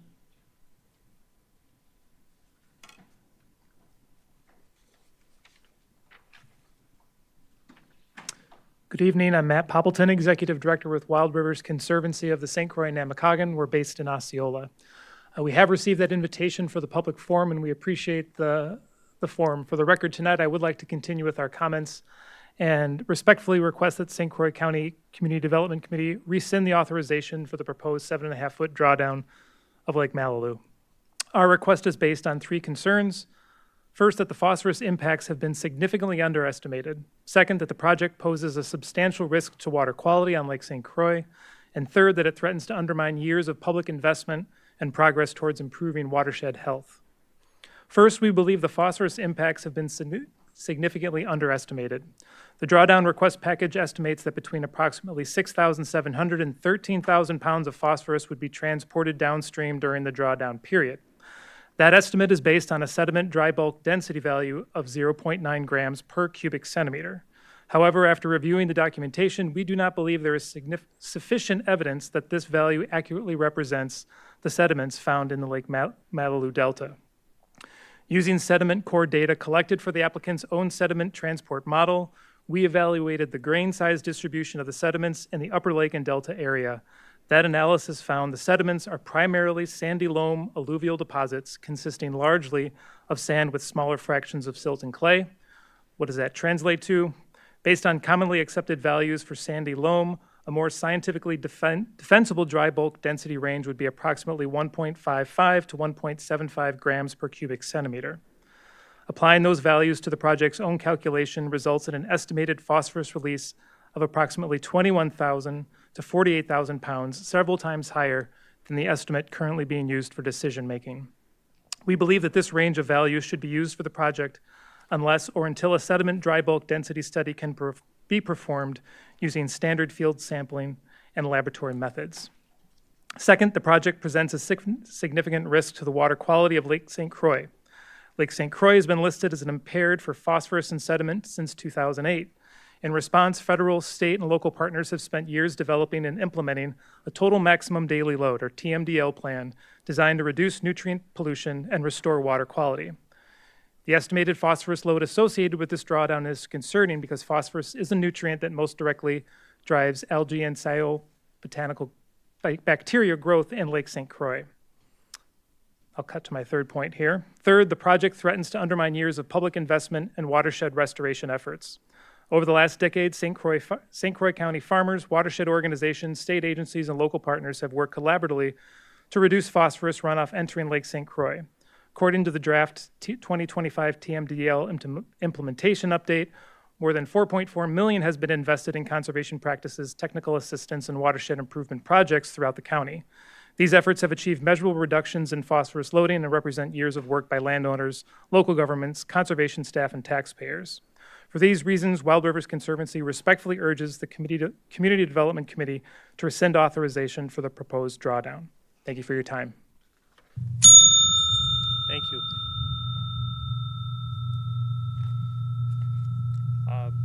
Next, we have Celeste.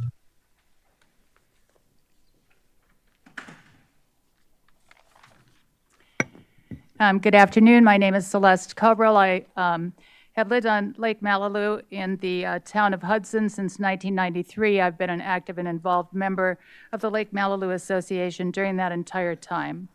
I am here also to ask that the Community Development Committee rescind the letter of approval that was issued on May 27th.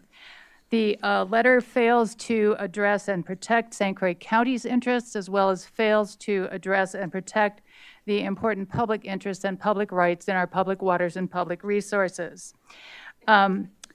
We should look before we leap, and we should make sure that decisions about our public resources and how we manage them are in fact based on relevant data, expert reports and analyses of our previous experience with overwintered drawdowns in Lake Malilu, and sound environmental science. And frankly, that hasn't happened yet. There's no need to give a conditional approval until after we have the information we need. 9 months ago, the Lake Malilu Association representative promised the city of Hudson that Stantec would deliver this downstream modeling of likely impacts. Here we are 9 months, more than 9 months later, and we still don't have it. Now you're being asked to just go ahead on promises that you will get it, and it won't show that there are any serious concerns. That's not good enough when it comes to the county's exercise of its responsibility and its authority to protect its own interests in the St. Croix River and in Lake Malilu, and to protect our public interest. Now, I ask that the committee act tonight to rescind that letter. You can. You do have the authority to give policy advice to the department that issued the letter. There's nothing in state law that says that this kind of request to make an application for a drawdown to the DNR is within staff authority or only within staff authority rather than in the authority of your board. And the Wisconsin open meeting law does not require that you specifically have noticed that an action might be taken if the topic on which you take action is adequately identified in your meeting agenda, and it clearly is. Some of the specific deficiencies in this letter are that it requests that the drawdown start later than the DNR will ever allow overwinter drawdown to start. They must be completed in Lake Malibu by no later than October 1st. It does not reserve the county's right to withdraw its approval. That's omitted. It does have monitoring information, but that monitoring information, you need to know you can't use that to stop a drawdown once it starts under DNR conditions. It also recommends taking a look at dredging as an alternative.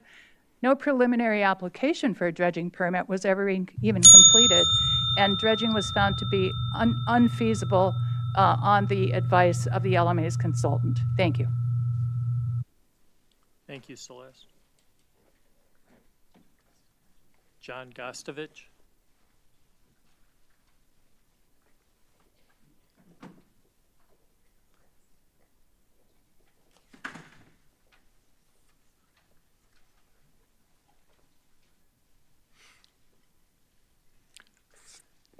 I'm John Gostovich. I live in the town of Hudson.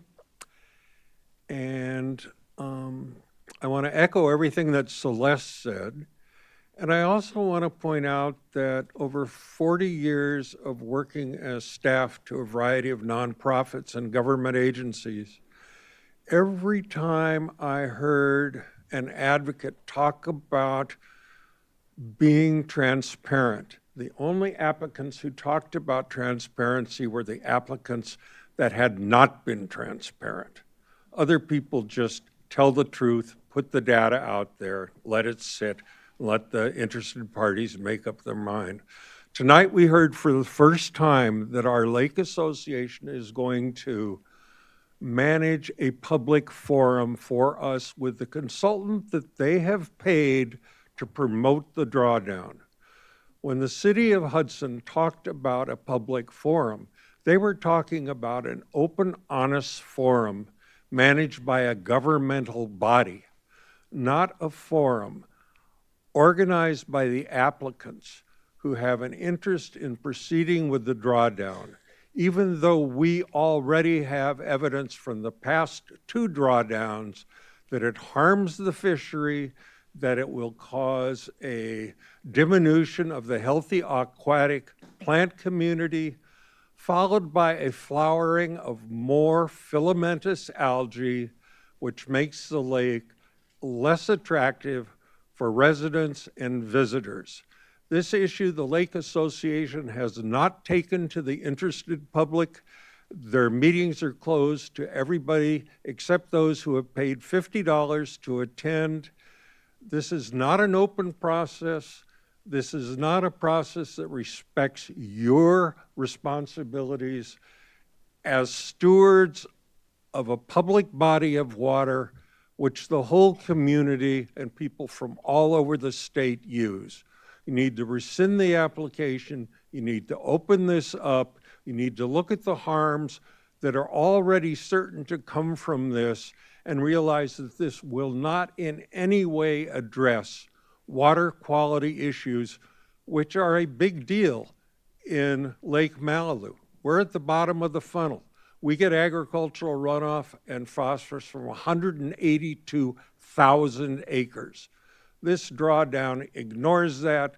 The Lake Association ignores this problem, holds closed meetings, doesn't publicize what they're up to, and simply fights for this thing that they have made a fetish object about, the drawdown. The drawdown will harm a public body of water for which you all do have a policy responsibility. Thank you very much. Thank you.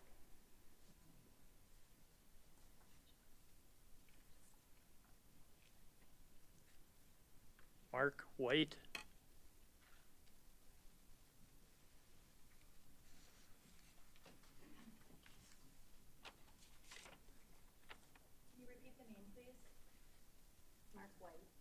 Mark White?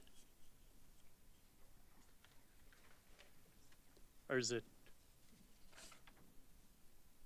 Looks like Mark. M-A-R-C.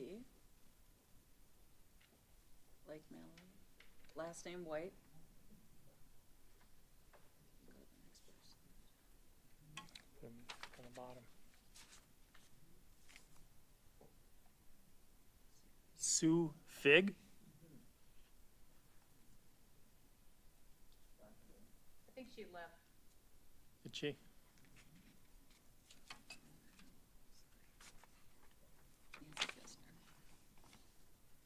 Nancy Vesner?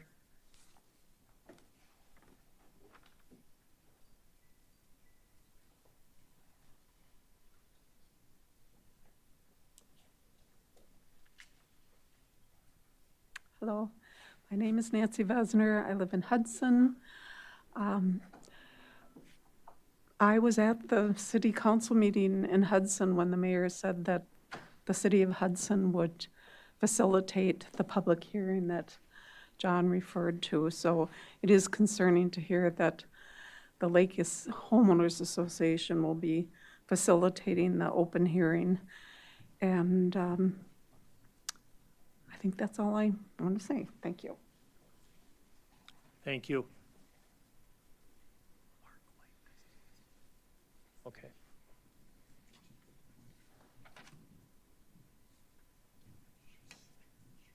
Callie Fuchs?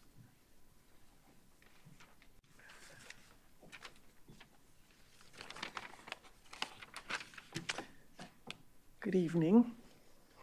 I'm Callie Fuchs, and I live in Hudson. I'm addressing the Lake Malibu drawdown. First, I want to express empathy for the homeowners on Lake Malibu. I know that all this, I would not want to see blue-green algae and filamentous algae outside my back door. I can understand the motivation to rectify the situation. As I've been learning about my rights as a citizen more clearly, I know that all the citizens own the water in the watershed of the St. Croix River and the Lake Malibu. I believe we have a sacred obligation to keep these waters healthy for all vegetation, fish, wildlife, adults, and children who use and live near these waters. Since I consider it my obligation to protect these waters, I offer these thoughts. I'm against drawing the Lake Malibu, down the Lake Malibu because I do not think it would solve the problem, and it would create more pollution and algae in the St. Croix River. I'm concerned about the endangered mussels in the St. Croix River, that they could die due to lack of oxygen when the drawdown dumps silt and phosphorus attached to it into the river. The St. Croix River is already on the impaired waters list, and further silt and nutrients would make the river more polluted. My children could swim in the St. Croix River because when they were young, it was clean. My grandchildren are coming this summer, and I'm concerned about them swimming in the river. I want to solve the problem. I suggest that the community unite to find out solutions that would solve the Lake Malibu silt and pollution that would not harm the St. Croix River. I also want the St. Croix County Board to decline signing the agreement or rescinding the agreement that the Water Division of the Natural Resources can proceed with the drawdown after a public hearing. I'm aware that my county has already worked to clean up the situation in many ways and has appropriated funds to do so. I would like a series of discussions about solutions between the stakeholders. I want the people of Hudson to listen to each other to try to understand how others feel and what they want. Then I want them to solve the problem. We're smart. We can figure this out. Thank you, Kelly. Bud Folks?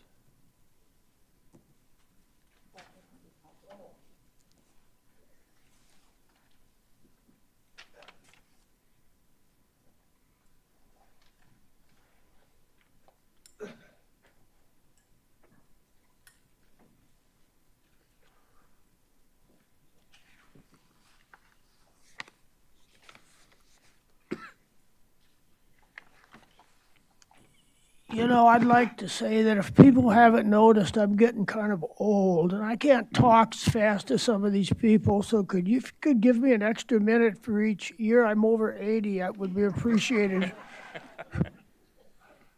I agree with everything I heard from Matt, from John, from Celeste, and from my dear wife. So, you know, I just I want to go right to the bottom line, and I want to cover some things that haven't been covered before. I have provided you information on the public trust doctrine and how that public trust doctrine applies to protection of fish, wildlife, and water quality. And it makes it very clear that this proposal is just nuts. I would just like to say that the Wisconsin's public trust doctrine is a constitutional and legal principle that holds the state as trustee for the benefit of all citizens. It holds the state as trustee of all navigable waters for the benefit of all citizens. Now, what does this exactly mean? Well, under the doctrine, the state must safeguard water quality and aquatic habitat, fish, wildlife, and other aquatic resources, recreational uses such as boating, fishing, hunting, and swimming, and scenic beauty along waterways. Now, it's also very clear when talking about balancing private and public rights.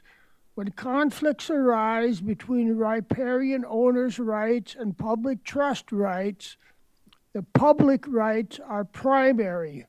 This ensures that public land use does not undermine fish, wildlife, or water quality for the public. Now, when you're going to drain the lake, you're not really taking care of the fish and wildlife, are you? I would also like to say that the committee needs to keep in mind who they're representing.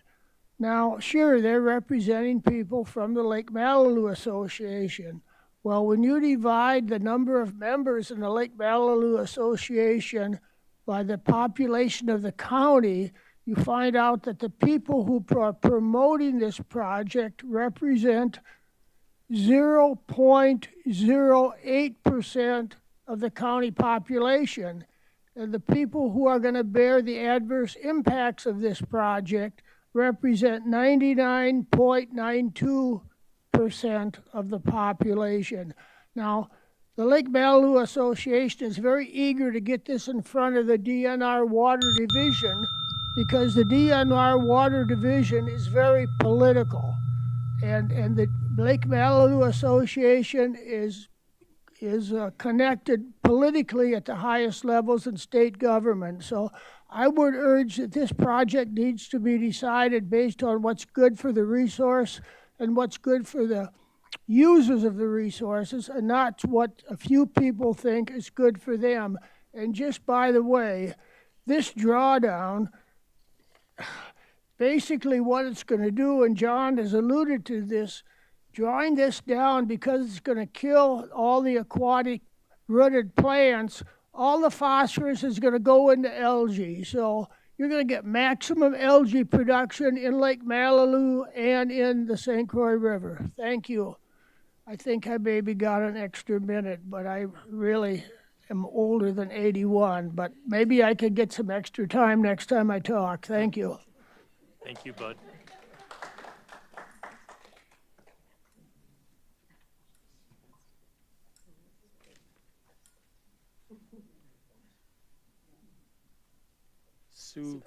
Sue Curtis.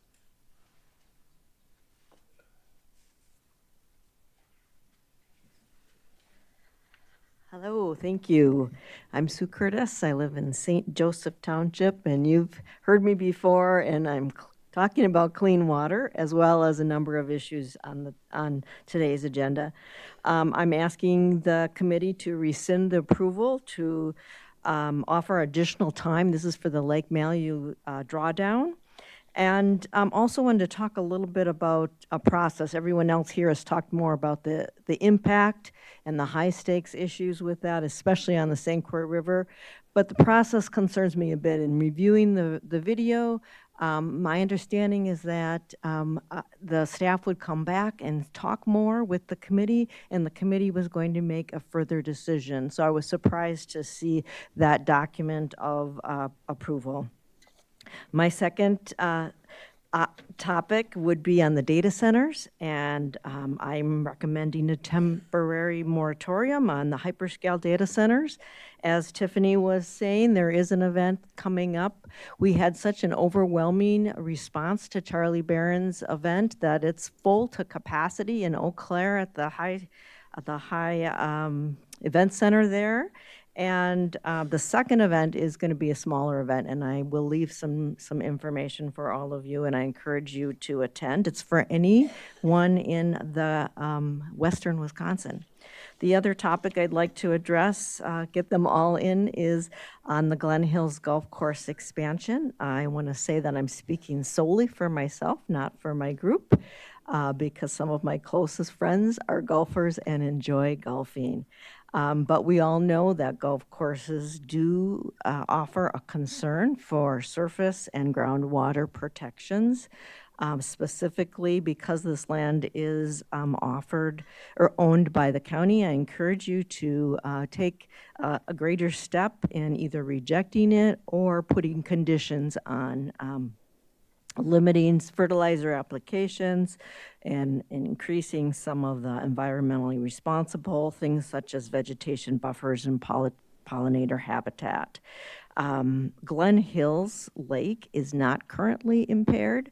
When we look at the most recent impaired list in Wisconsin, and we have a map here from 2 years ago, the new map is actually more increased red. All of this red here is on the St. Croix River. And Willow River has been impaired for quite some time. So just the concern is, again, we want to make things better, not worse. And I heard staff mention that the river is improving from the results of the Minnesota data collection, and that Wisconsin is no longer collecting data, which is concerning in itself. The last thing I'd like to quick say is I am in favor of a land and water management plan and technical committee. Thank you very much. Thank you.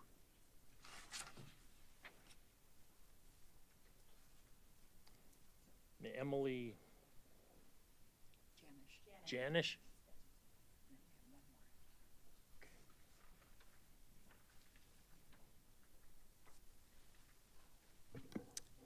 Hello, my name is Emily Janish.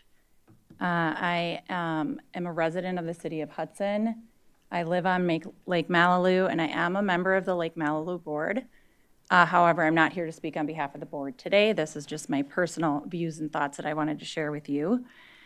I've lived on the lake for 3 years now, and one thing that has really stood out to me is that there have been numerous occasions, one just a few weeks ago, where the dam has stopped operating properly, and water is flooding out at a faster rate from the dam into the St. Croix River than it would be in our proposed drawdown. And I've not heard a single person on any committee or within the lake community raise concern over that. Most recently, the lake was down approximately 18 inches. And it was the people who sat on the board that are up at 5 a.m. making phone calls to people to get that corrected. And so there's a significant amount of care and time and energy that the board and others that live on the lake are putting into this lake. We definitely care.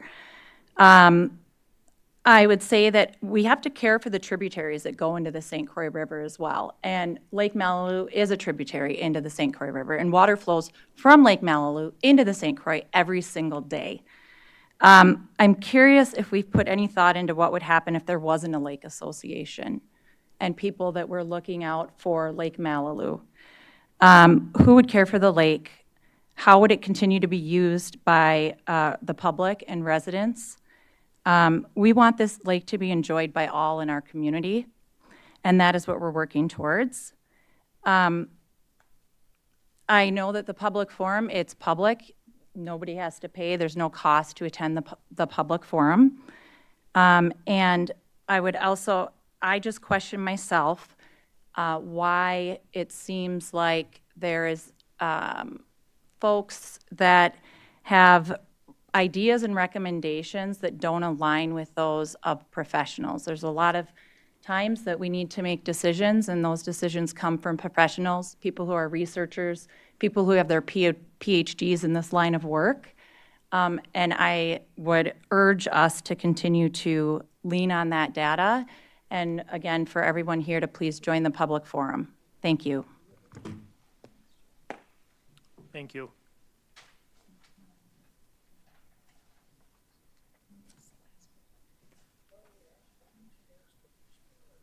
Tim Mahoney? Are we changing subjects, sir?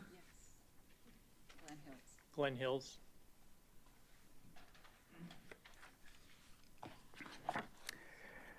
Good evening. My name is Tim Mahoney.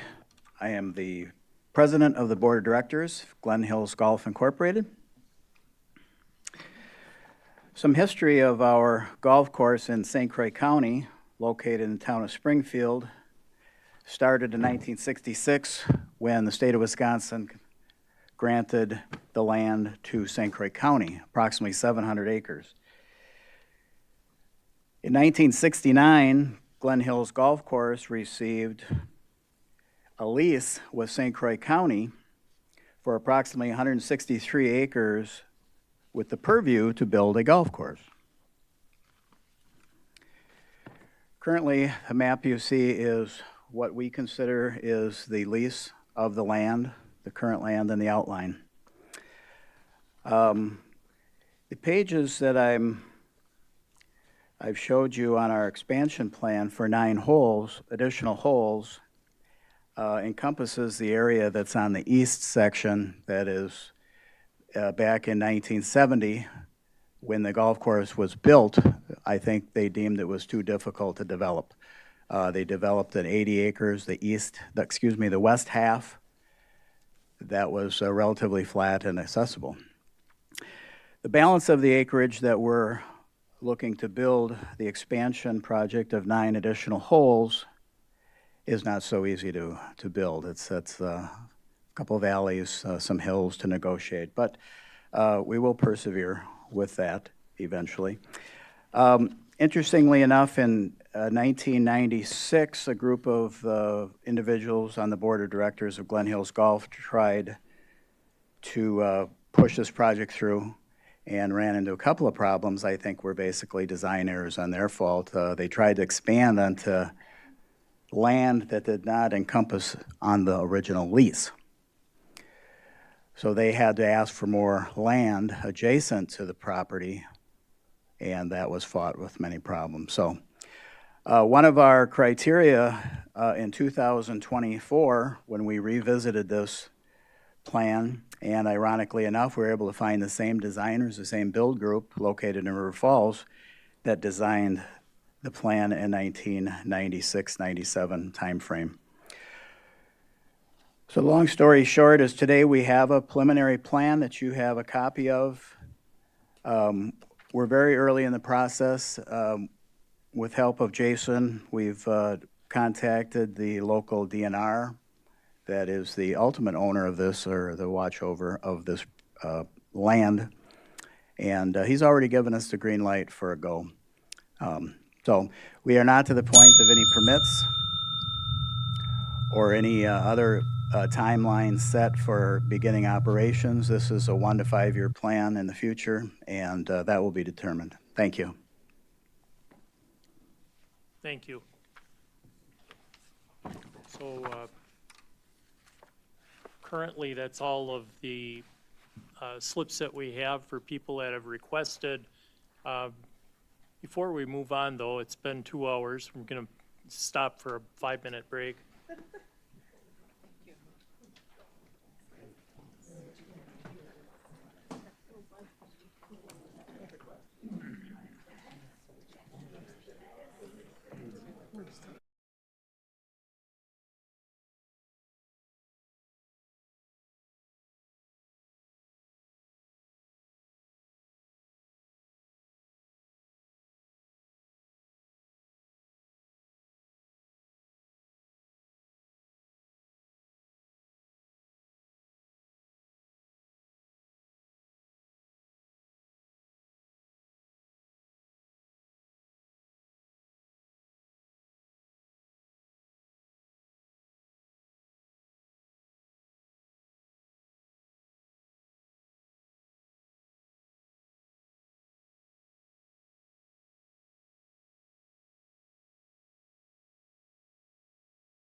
to reconvene the meeting. I want to, again, thank you that are still here.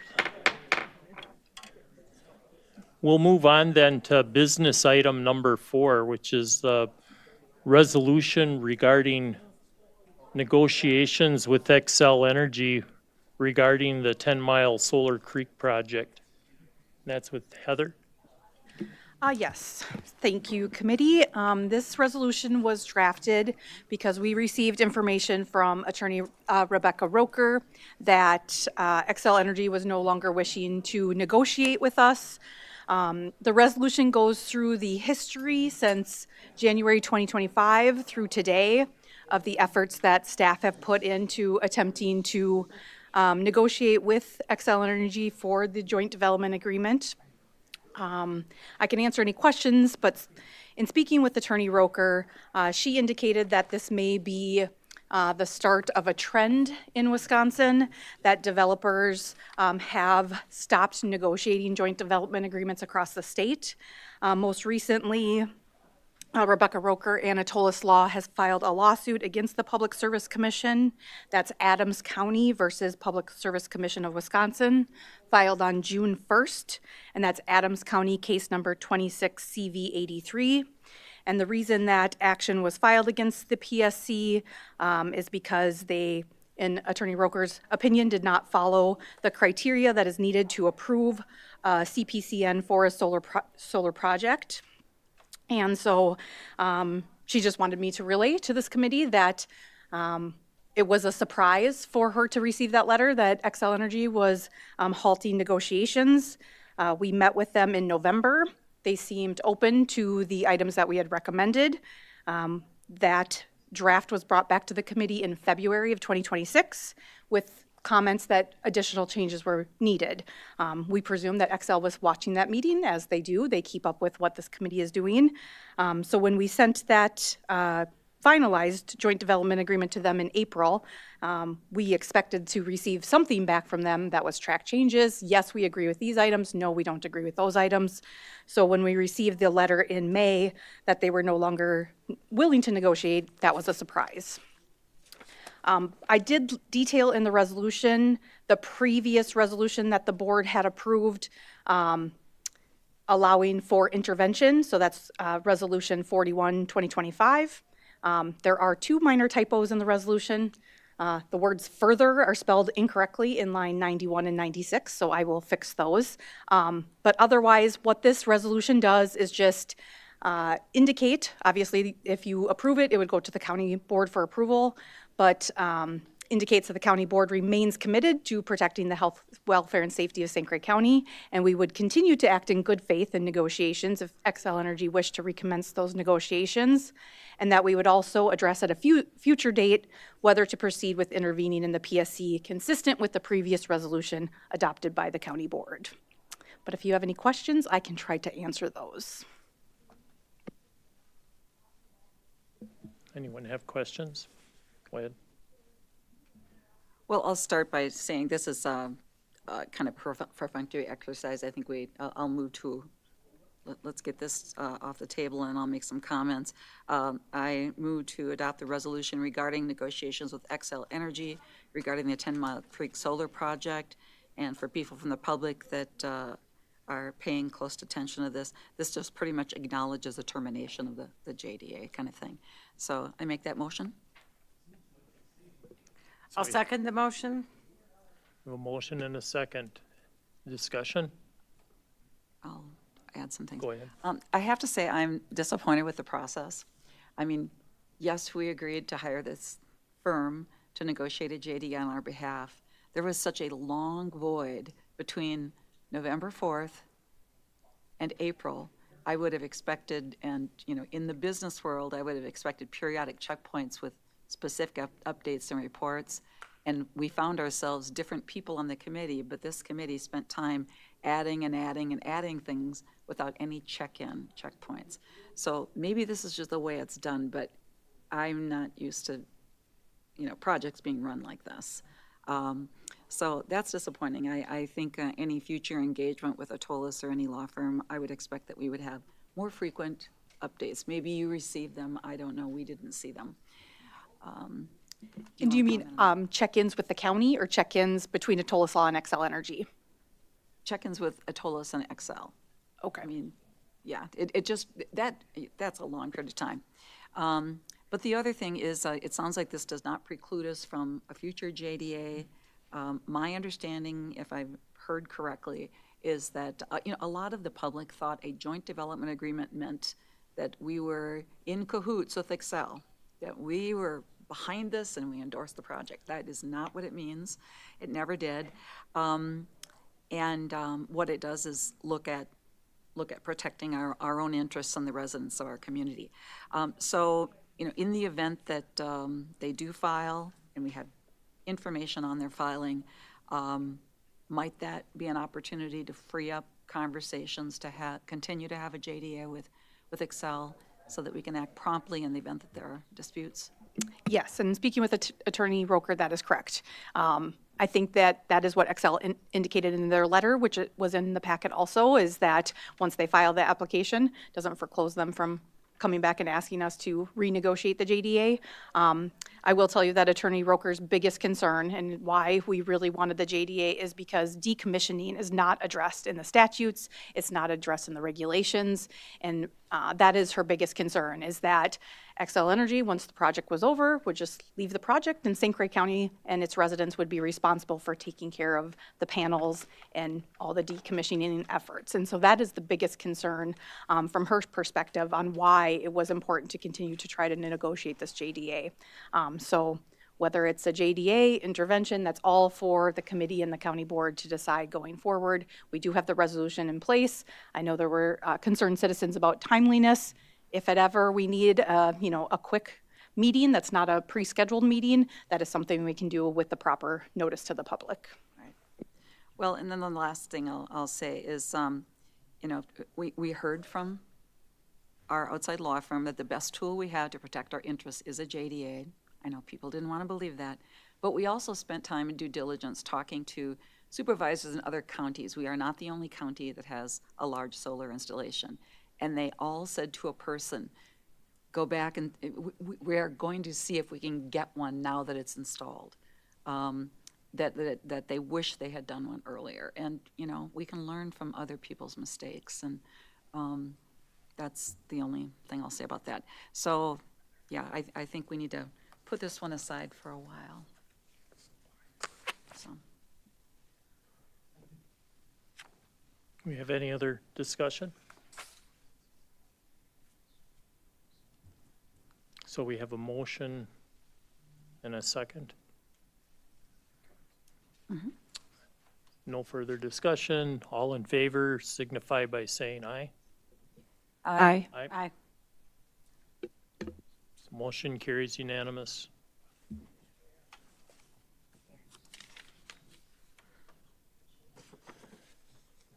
So we're on item 5, the business item 5, which is the update on the Lake Malibu drawdown request.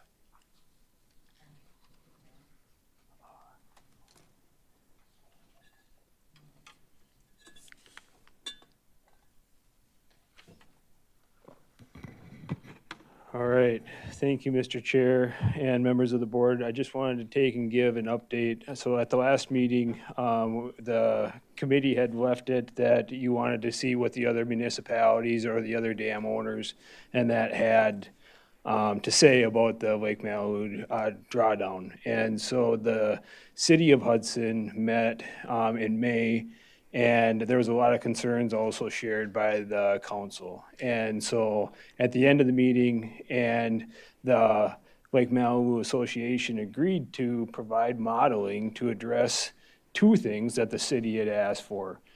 Everything up to this point has only looked at from the dam into Lake Malibu. It hasn't looked for anything from the dam into the St. Croix. So if there is a drawdown, the sediment that would be released into the St. Croix, where does it go? How far does it go? Does it just go around the corner and land in North Bay? Those are some of the questions. And so number one, as part of this conditional approval that we did as staff, because we've got a lot of different people in the county and they've definitely got different views. And so staff were supposed to remain neutral and impartial. And so based on the council meeting of the city, number one is my attempt to try to summarize in that what they asked of Jeff Lavers and the Lake Malibu Association is to really study where those sediment and the phosphorus is going to end up. Number two is there's a second smaller spillway that goes out of the Lake Malibu as you drive out to the main dam that goes to the south. And that spillway is a concrete pipe. And so the city was wondering, and that is there benefits to having that pipe opened up more and to provide more flow? Does that keep the water cleaner in North Bay and at the beaches of the city, and that does it actually even move some of that sediment out of there for approval? So they wanted both of those studies completed so that they can make an educated decision on whether or not to pursue the drawdown. And the association agreed to do both of those.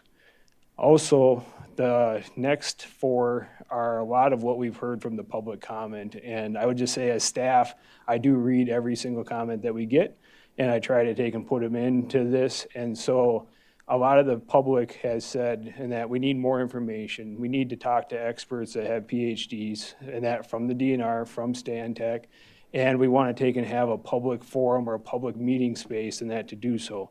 And the city also agreed with that. That was one of their requests. And so that's what number 3 is. Number 4, and that there's been talk about, well, we haven't even considered alternatives, and that we've been talking only about the drawdown, only about the impacts of the drawdown. Is there other things that the association could do to get their goal and maybe not have as much impact on the St. Croix? And so really there's 3 options, and that there's a drawdown, as we've been talking about. There's a wet drawdown, which is basically dredging the material without doing any drawdown.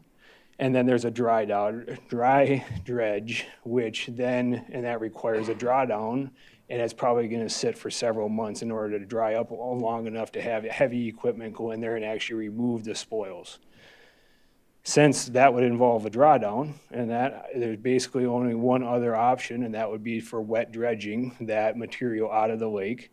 And so that's where number 4 is trying to evaluate or to see some numbers in that on what could be done in the Lake Malibu for a wet dredge, because really a lot of the sediment, part of the dredging process is that would either be put into maybe an island in the lake or it'd be hauled off site. So that sediment contribution wouldn't be going into the St. Croix. The act of actually dredging, they can put up curtains, and that to provide a barrier to keep any disturbed soil from going downstream. And a lot of the phosphorus is tied up in the soil, and that would be removed then from the lake. And so the association also could benefit from these calculations or these ideas, because and that they would be able to dredge and get specific results. So we don't know when we do a drawdown what the actual ending result will be. If they will be able to make the lake more navigable, we don't really know. Whereas a dredging, if you want it 3 feet deep, you can dredge it 3 feet deep, So the problem with dredging and talking with the DNR is there's some areas of special environmental protections, and that they call them ASNRE areas. Anyway, the DNR's got a special category for areas and so those areas and that would probably not allow the actual dredging to happen. But again, that goes to number 4 to really show what could be done for that option. Number 5, the annual monitoring of the St. Croix has shown in the last 3 years basically that we are below the impaired water level, and that for phosphorus. And so that provision is strictly to try to keep the trends from being impacted if there was a release of phosphorus into the St. Croix, that we wouldn't have to start over and get that new trend line, and that to get the St. Croix removed from the impaired water list. Number 6, and that the reason why we included that on there is because we've got a lot of elected officials trying to take and act and decide on this. We've got a lot of members of the public that have conflicting information and really, and that we don't know what the actual impact is. And so by monitoring prior to the drawdown, during the drawdown, and after the drawdown, and that we will be able to get actual data that could be used now and into the future if there was ever a need for another drawdown, or if this drawdown was ever to happen. So that's where all 6 of these items and that were to address, and that what the drawdown impacts would be, and if it happens, and that what our request would be from staff. And there's been comments about fish and wildlife studies. We probably won't know the impact to that until after the drawdown was done. So that's something that's a lot harder to know and to measure beforehand. And with the drawdown, so we, as far as this being an administrative task or whether it's a policy item, so we went through the same process last year as staff. When we had the Glen Hills Dam and that on Glen Lake needing repairs, and we had to take and draw down Glen Lake in order to possibly have a diver go down into the wet pit of the dam to work on the gate to make sure it was freed up, and that we went through the application process, obtained the approval for the drawdown from the DNR. There was lots of conditions attached to it about keeping cold water going downstream because it's a class 1 trout stream downstream. And as it turns out, we didn't have to do much of a drawdown out there because we got the gate operational. But it's really a permitting process. And so Lake Malibu has an ordered water level from the DNR. So they've got a normal height and then they've got a minimum height. And the water level has to be within those ranges. The drawdown is essentially a permit to take and draw down the lake below the minimum water level. And as it's a permit, it's not an ordered level. It's not an ordered thing from the DNR. And that the county and any of the dam owners can just say, yeah, and that, okay, the permit's been issued. The county doesn't have to follow through and actually complete the task. And so in our correspondence with this approval and that to the Lake Malibu Association, we did keep, and that in that email, it said that St. Croix County reserves our right to take and remove our authorization for the drawdown, depending on the information that is provided. But we thought really that this was the best way forward because we've got 3 other municipality board member groups and that are trying to get more information. The public's looking for more information. And right now, this doesn't obligate the county and that to actually proceeding because we still are the owner.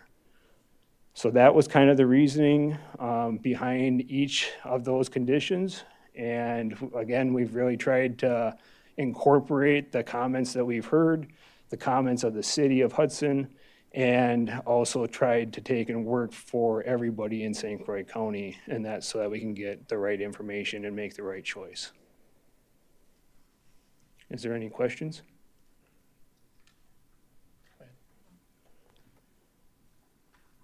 Jason, can you ballpark, I saw something from the communication from Wild Rivers, but do you have a ballpark of how much the county has spent in recent years to try to improve the water quality flowing through Lake Mallow into the St. Croix? I mean, I think the number 4 million. It's hard to take and narrow it right to that watershed and that, but last year, I'm going to round all the numbers off. We spent about $500,000 between county, state funding, and property owner funding to reduce about 3,000 pounds of phosphorus from going into our waters and that within the county.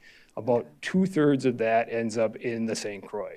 So about 2,000 pounds is what actually goes. So that's kind of a ballpark. It is hard to put into context, what is too much phosphorus or what is too much impact, because the annual load from the Willow to the St. Croix is about 70,000 pounds. And so, when you look at 15,000 pounds compared to 70,000 pounds, what's too much? I don't know. So, and one of the ordinances we'll be looking at refreshing at some point here in the future is the shoreland Yes. one that deals with Yep. things like phosphorus runoff from the willow. I don't think that's my phone ringing. I would like to make a motion on this. Let me pull this out. I would like to instruct staff to revoke the Lake Malibu drawdown permit to be considered at a future meeting, which towards the end, I'm going to talk with Supervisor Counter and see if we can't move this and other things up to an earlier date than next month. So, and I think I need a second. Carrie, could you speak in your microphone, please? We can't really hear you. My motion was to instruct staff to revoke the Lake Malibu drawdown permit. And if I can just interrupt here quickly, this is just a discussion item. It's an update on Lake Malibu drawdown request. I believe Supervisor Rice, you can request that during future agenda items. We'll note it down. And then staff can prepare the appropriate resolution for the next meeting based on your request. So you wouldn't necessarily need a second. Obviously, Supervisor Counter would decide whether it would go on the agenda or not, but I think that's the appropriate procedural way to have that added to the next month's agenda. All right. Good. I'd also like to add on, we've heard from multiple speakers, and I was really pleased to hear from the Lake Malibu Association that they and others, and you mentioned it, Jason, too, that a lot of people want to have a conversation about this. And I think Supervisor Counter said that. I would like to suggest that perhaps the appropriate host for this is the county staff and the county, and to bring all the stakeholders to the table. We have, the town of Hudson has an interest in this, the village of North Hudson, city of Hudson, obviously the Lake Malibu Association and the public in general. So I'd like to suggest that we offer to facilitate that, and we have the big room, and see where that goes.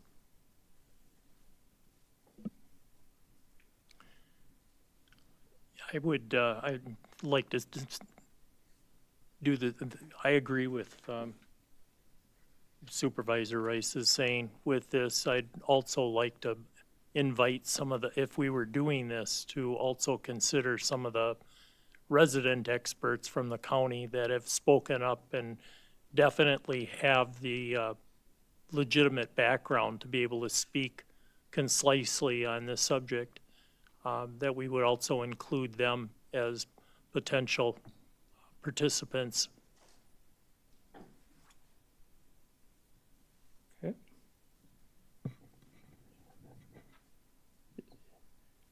Is that something that the committee is thinking of doing before the public forum that the association's holding at White Eagle, or?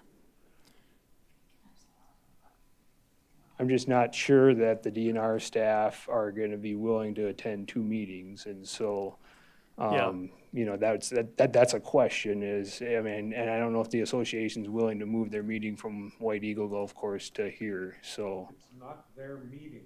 They said in the hall that they have asked units of government to host that July 6th meeting, and they were refused. Maybe you can just be the host for the July 6th meeting. They said they want somebody else to do it. So if we went, excuse me, if we went that way, I don't really want to see this as adversarial as it is. I think everybody has the same idea. We want water quality, we want lake improvements, but we need to look at this as a holistic approach where it doesn't have a negative impact from doing one thing and cause problems for another. So I think getting everybody together at the table and talking about this a little bit, this is not a normal format that we do, but I think it would really be in the benefit of all involved, and we can, again, invite all the stakeholders, all the dam owners, the association, and a lot of the people that have been giving very good input that have the technical backgrounds to support the things that they're saying. The potential of having the meeting in the upper level above us, where it's large enough for a format area, may be the opportune place, but we can kind of leave it to see if we can coordinate schedules to make something happen.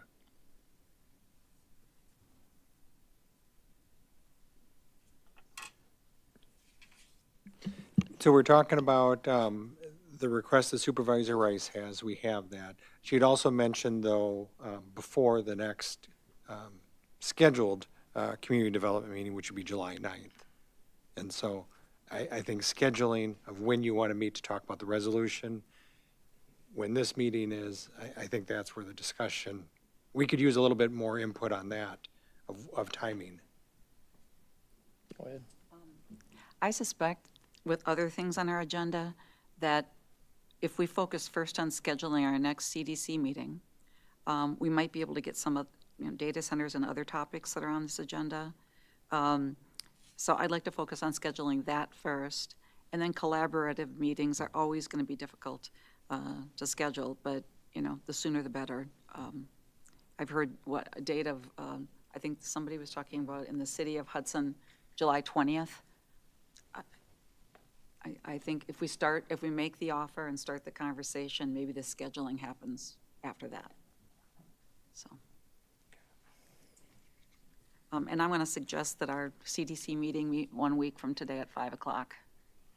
We'll see if the rest of my fellow supervisors agree with that. Yeah, I would agree with that. Okay, all right.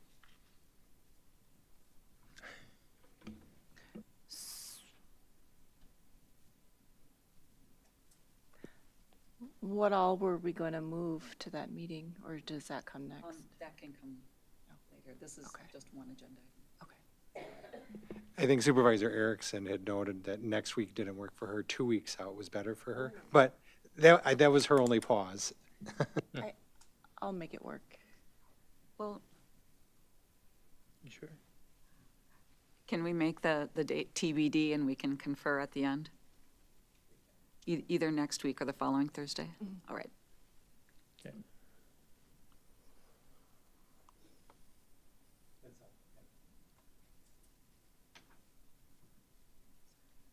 Oh, that's good. All right. So anything else on that?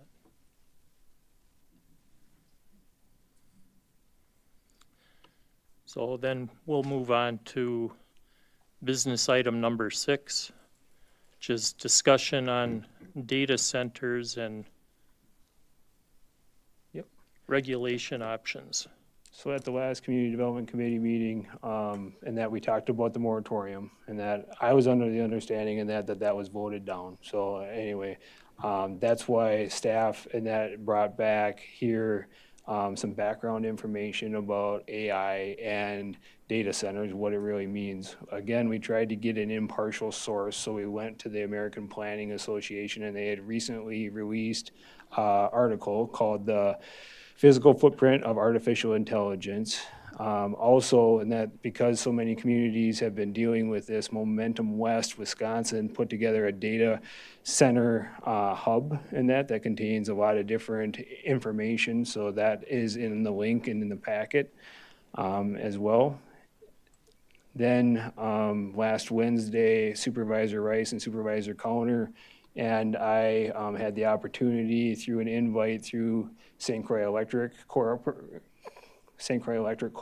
to tour a data center south of Durand, and it was called the Maxville site. And the Maxville site is an 8 megawatt data center, and so I can jump into that. I've got some photos of what it is, some videos of it actually running and not running. But when we look at this article, it's 18 pages, and I'm going to go pretty quick through it from the APA. It points out and that how are these things regulated, and really in many places we don't have a lot of rules or ordinances and that to address them. So It's a fairly new technology, it's a fairly new land use, and so that's where a lot of them have not adopted codes in their zoning to address it. So if we look at farther down, so a lot of counties and munis are starting to go through their ordinances, trying to update them, and that for data centers. And so there's some examples here. There's not a lot from Wisconsin, and that I did include 2 examples, and that from Wisconsin, which I'll get to a little bit later. But some of the things to think about if the county was going to pursue an ordinance amendment to amend or to take and apply to data centers is about the scale of the facility, alignment with your plans, so that's long-range plans for comprehensive planning, where you want to see types of businesses and growth, what category it kind of fits in, what kind of infrastructure or electrical capacity is available, and that for that type of development, and that cumulative impacts. So, and that as they keep on adding up, and that is that going to take and cause an impact to the community. And so some of the things to watch too are also the energy demands, the water consumption, and technology, land use trends. So those are some of the options to regulate via an ordinance. As part of this invite, and that from St. Croix Electric provided some of the background on what these kinds of uses actually do to impact the electrical grid. We've heard lots of things about cost. Is it going to increase my electrical bill, et cetera? But anytime that you're looking at 10 megawatts or more, they consider that a substantial load on the grid. When we look at the different size data centers, they really categorize them as small from 0 to 10, medium from 10 to 50, and anything above 50 as the very large hyperscale data center models. And that's what a lot of people are familiar with. That's what we see in the pictures. But from the co-op's perspective, and I'm going to kind of sound like I'm talking and that for the data center here, but what they look at is improving their load balance or their load factor on the lines. And so a facility that runs 24/7 and can be operated to shut down during peak demand times, and that then balances out their load and that off the transmission lines to be more steady. And simply also in that by providing that higher load balance and providing more power or buying more power off the transmission line, the variable power cost and that will go down and that slightly. Then when you look at you're buying more power and that you're generating more revenue and that on the same amount of fixed cost, those larger volumes and that help offset the fixed cost for transmission lines, distribution lines, staffing, et cetera. And so that ends up providing better utilization of their capabilities and their headroom, and it can be a profit margin increaser, which then those fixed costs are smaller for the other members that are getting their power through that co-op. Now, I will say that a co-op is operated very differently than some municipal power supply or a private entity, and that so that can have an impact too. And even Rob, he said, this doesn't mean that people's power bills are going to decrease necessarily, but in that it could mean in that the people that are on that co-ops lines could be actually prevented from seeing some increases in the future because of the efficiencies that this load factor balancing can provide. That when you get to a certain threshold, it's usually around 10 megawatts, they can also buy their power directly off the line. And so those facilities, and then the co-op just has an adder charge of that they add on to that power supply. So there is really not an impact in that to the consumers that are also part of the co-op because of that, because they're getting the wholesale market price. There's some other things here about just providing stable profit and that for them, and then the margins that come along with that, because they're a constant energy consumer and that versus, and that if we don't have a very warm summer. Point of order, I would like to ask for people in the gallery to please be quiet. Yep. And so as the data centers operate, they're a constant draw on the lines, and that whereas when we have AC units on, we see peaks and valleys and that through the power demand. And so that stability and that helps them with their profit and with their rates coming off from the transmission line. The co-op and that in talking with them and that they realized that there should be some ordinances and they would like to have the county consider land use compatibility. So in that, do they fit in a residential housing neighborhood? Probably not. Do they fit in a commercial area, industrial area? That's one of the things that they think is important. Infrastructure efficiency, and that what kind of utilities, what kind of roads, what kind of water, and that could be used and served. Economic development, and that the benefits that may provide or may not provide. Alignment with the other modern businesses and industry in that location. So a lot of communities are, evolving away from high impact uses, high impact manufacturing, and trying to go to cleaner and that and a lot smaller impact industrial uses. The land use efficiency and that, which delivering the tax base and the utility value per acre and that without creating a lot of extra costs due to the heavy intense uses. Providing and that some long-term facility support, technology growth. And then the co-op also said that smaller facilities have a lot less risk. The bigger the facility, the larger the risk. And so, again, I'm not trying to speak in favor of it, but this was from the electrical co-op side and what they're seeing, and that for the impact to the power and to their customers. Is there any questions there? Okay. I've only found one county and that has any data center codes, and it's not all that thorough of an ordinance, but some key things, and that since they are another county, I wanted to include it, is that you need to define data center, what that is exactly. Then they've got some standards for their conditional use permits there that I've just bypassed and that, but they are already in our ordinance or something very similar is. Then they actually call them out exactly as a use and where those uses are fit.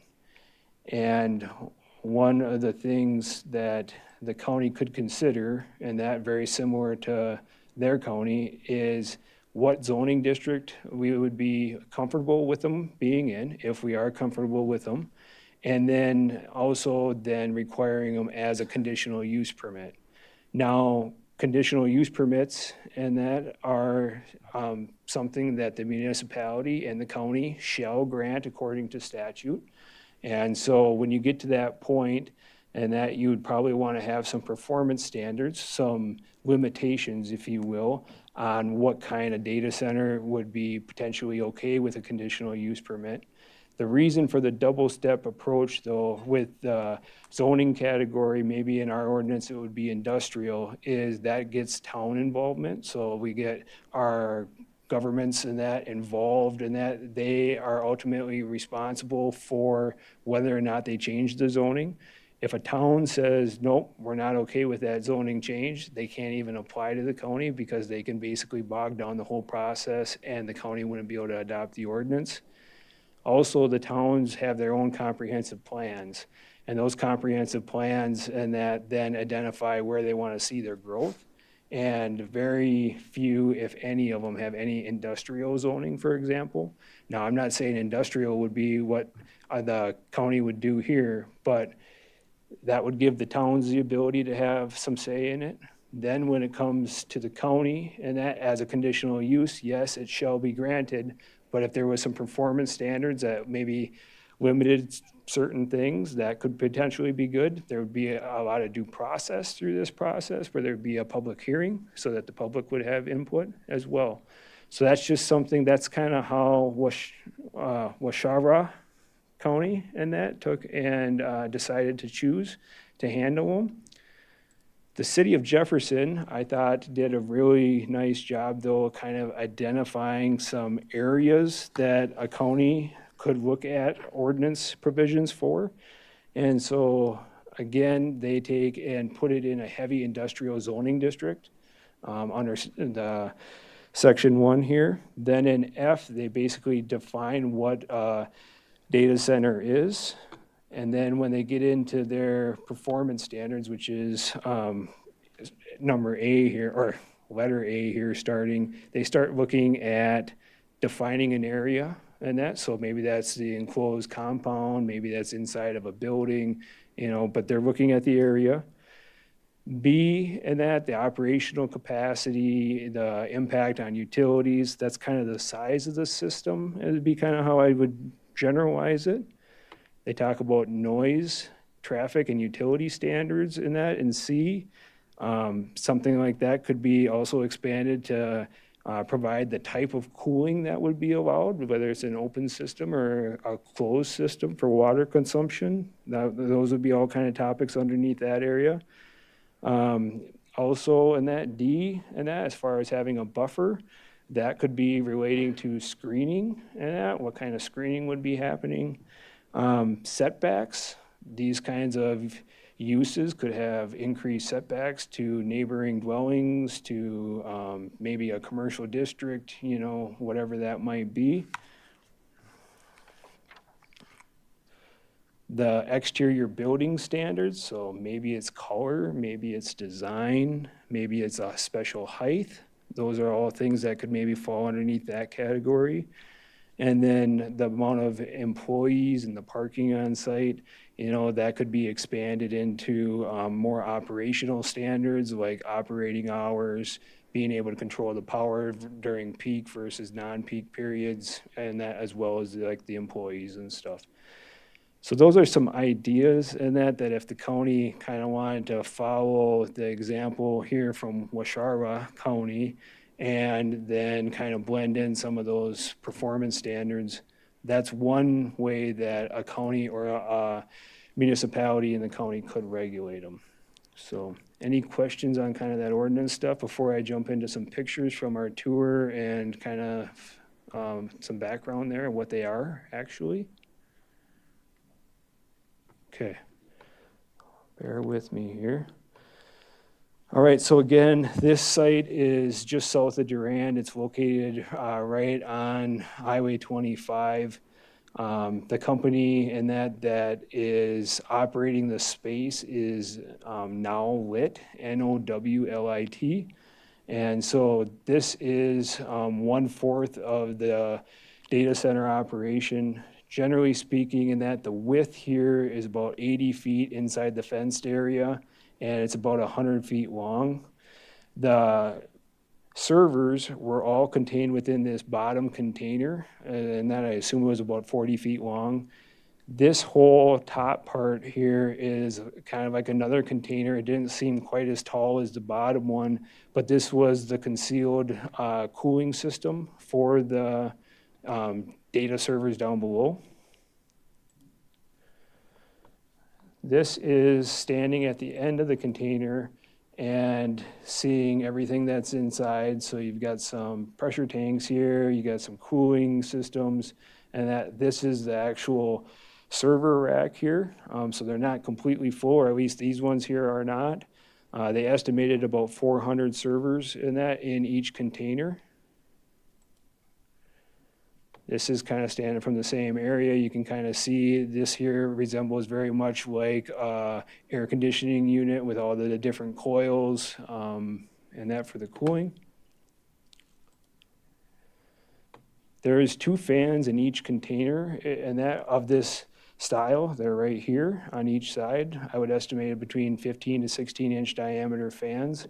Those fans are thermally controlled or heat controlled so that when the server area here hits the upper 80s, like 87 to 88 degrees, even with the cooling system going, that those fans will kick on to reduce the temp inside the container. So here you can see all the various servers. The main blue line here on top, that's the cold water, the cold coolant going through. And then out the bottom is the warm coolant after it's cooled the server. Kind of reminds me of like in-floor heating where you got 2 different manifolds, a supply that's hot and then a return that's cold. These were very similar to that. Just kind of another close-up of it. Here's a video, and okay, where's my sound? So this is inside the container. I'm just kind of gonna.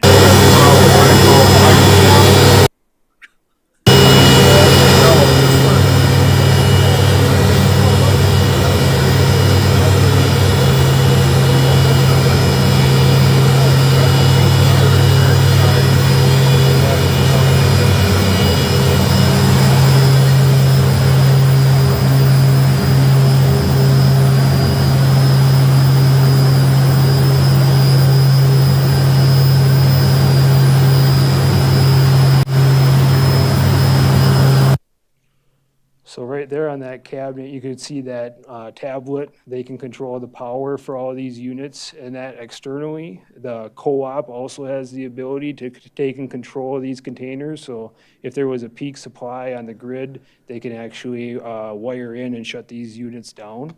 That's with the agreement that they have with the developer. This is our outside view.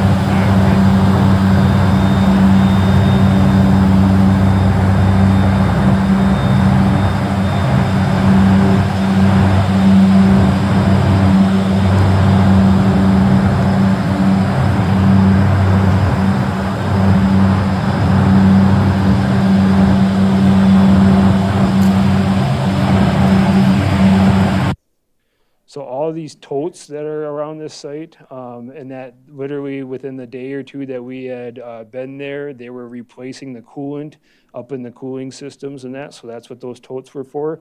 They were not something that would be normally around on the site. And you could kind of see in that video that the whole site was surrounded by cornfield on the north side and on the west side. The next one will kind of show you the south side, which there is a substation right there.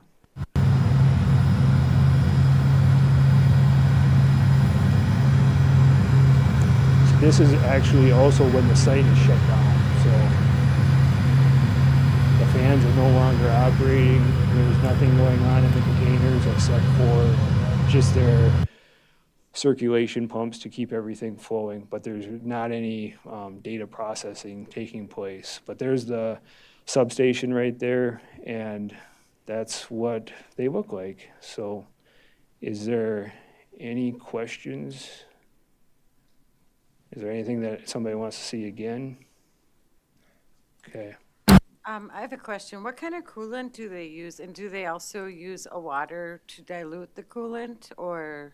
Yeah, it's a propylene glycol, and that, so it is a safe glycol form of antifreeze. So, and when the temperatures are cold, and that these fans here then shouldn't have to run nearly as much because the cooling of the outside air will also cool the container. As far as if there's any water added in that, I do not have a good answer to that, but what I can say is that there was no well and there was no sanitary system on this site. And they made it seem like they aren't hauling water in every day or anything like that. operator of these containers, they do have a staff member that goes by the site every day to make sure that they're working properly. You could see that it was all fenced in, and so that is something that they do. When I asked them, so what does the capacity of these 4 containers mean? And that answer was that it would provide enough server space for about 7,000 businesses. So that was the answer that they provided. I'm also curious with the noise at night, how far away do you think you can hear the noise? It's a really bad question, but. Well, on a cooler night, when the temperatures drop, the fans would kick off, and I really don't think you could hear it much outside the compound, in that 80 by 100 area. On a warmer summer night, when the fans could be potentially running, it was definitely warmer when you got back by the servers there. There's definitely an increase. When we pulled in, the temperature on the truck was 92 degrees. So it was a warm day too, and so that's probably why the fans were running also. But yeah, you're probably talking 200-300 feet easy, so 100 yards. So. So I also have a question just in terms of cattle or animals. Has there been any commentary about the effect of the data centers on animal production? I haven't heard of anything that way. The transmission lines and the substation here are already high voltage, so that power is already there. So any stray voltage concerns in that would be already addressed. So. Just curious, thank you. Yep. I want to bring some things, but do you have any questions first? So I just want to add a couple of things. I was on the tour with Jason and got to walk through this, and there was a voluminous amount of noise that came off from the system. Mainly, the cooling system up on top. That it's like running. I have to be careful on the wording, but it was almost like jet engines running up there. It was very loud. And so with that in mind, I would say that the noise carry would be potentially a lot further than that. Put it this way, we were, from the picture that you have in front of you here, you can see the green transformers on the left side, and we were standing between the transformer and the fence beyond, so about as far as you could get away from that. And we were in a small cluster of, there were 4 of us, 5 of us there. So, and trying to hold a conversation 2 feet away from the person that I was trying to have a conversation with, he was speaking at the top of his voice and I couldn't make out his words. So I want to just be honest with, that's how I perceived it anyway from my time that as seeing it. The inside of the units, it is, you definitely would want hearing protection inside it. As Jason said, during the winter months, I'm sure that you wouldn't have the necessity to have that thing going at full tilt. But the concerns I got with something like that is not just the noise, but then, you look at the frequency, the sound frequency of it, along with the decibels, and frequencies can make a difference in how far that sound can carry. So we have to, as we look at all of these things, I think there are things that we really seriously have to look at to ensure that we're thinking this through really thoroughly as we have an understanding of how to create our ordinances in regards to this. With that, I think we're going to need to look at some studies on this. Also, this is new. Nobody's been dealing with this, so we don't really have a lot of data to work with to even do this, but there are things that we are going to have to definitely factor into this because it has definitely an impact. This particular one was out in a very rural landscape. My understanding, talking with the owner of, well, no, he wasn't the owner, I'm sorry, the manager of River or whatever power co-op in Buffalo County where this was located. He was noted that what they look for siting these is generally places where they have easy access to the power grid. So having a substation, that's going to be a prime target location, or anything where they have high energy transmission lines that could supply, because then they don't have to pay for the cost for the upgrades for the transmission to bring in. This one site, each one of those trailers drew 2 megawatts.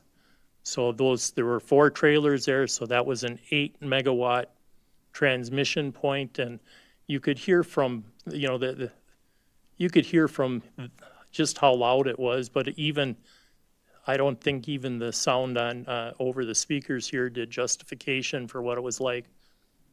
That's a 20 megawatt building, and we're talking about a 300. So would you think that it would be helpful to have a subcommittee to maybe study some of these particular issues with experts to address, offset, the nature of rural land, noise, all of these things? Yeah, I think it's something we definitely have to work together to come to some conclusions on, or how to proceed for creating ordinances and ensuring that we look at how we can address it today and how we have to address it for the very near future, because this is something that's kind of burning.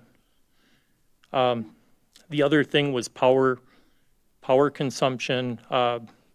Again, this was a closed system, so there wasn't a water consumption issue. But then the question comes back to things like, how do they trap when they replace the fluids in the cooling system? What's their policy? How is that regulated? If they're not looking at a closed system like this, we're in a whole nother game, because then you have concerns over, are there heavy metals in the water? How is water treatment, and how much consumption? How much can the community afford for that? The other thing is, this, you could see this was out in the middle of the country. Security, they don't have their own security on site. So if there were an issue, how is that addressed?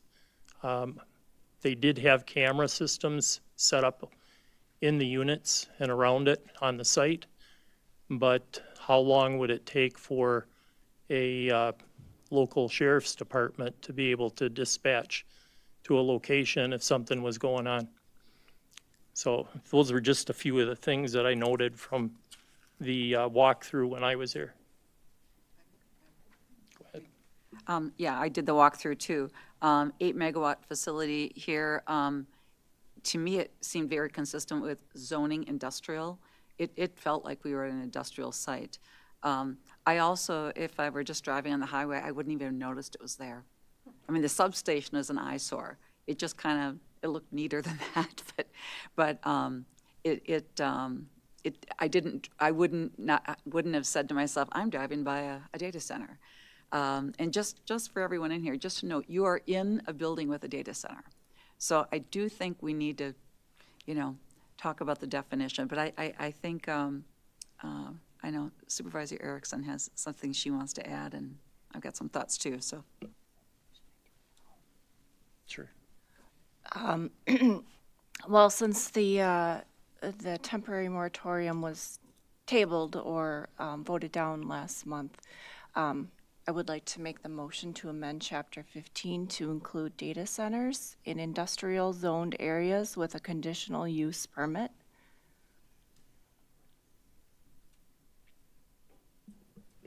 And again, that'd be a request for a future Oh, agenda for a item. future Yeah. So, agenda I item. mean, it's not a motion that you'll have to vote on today, but it's Yeah. the request of how we would address data centers. And I think what Supervisor Erickson's looking at is if you're not going to do a moratorium, and we don't have any current data centers that are looking at building in any of our unincorporated areas. So there's none that are currently looking in St. Croix County, so maybe the moratorium isn't a rush.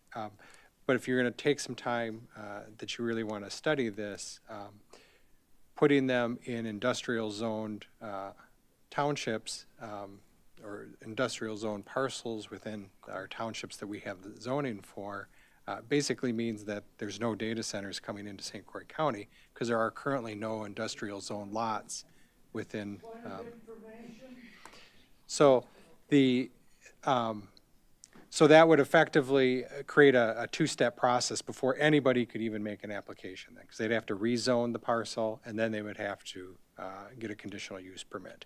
Now, this does not apply, and we've said this, staff, a couple of times, this does not apply to any city, any village, or any township that's elected to do their own zoning, like the town of Troy or the town of St. Joe, they have their own zoning. The village of Hammond, they have their own zoning. The county has no jurisdiction over what's developed within their corporate boundaries.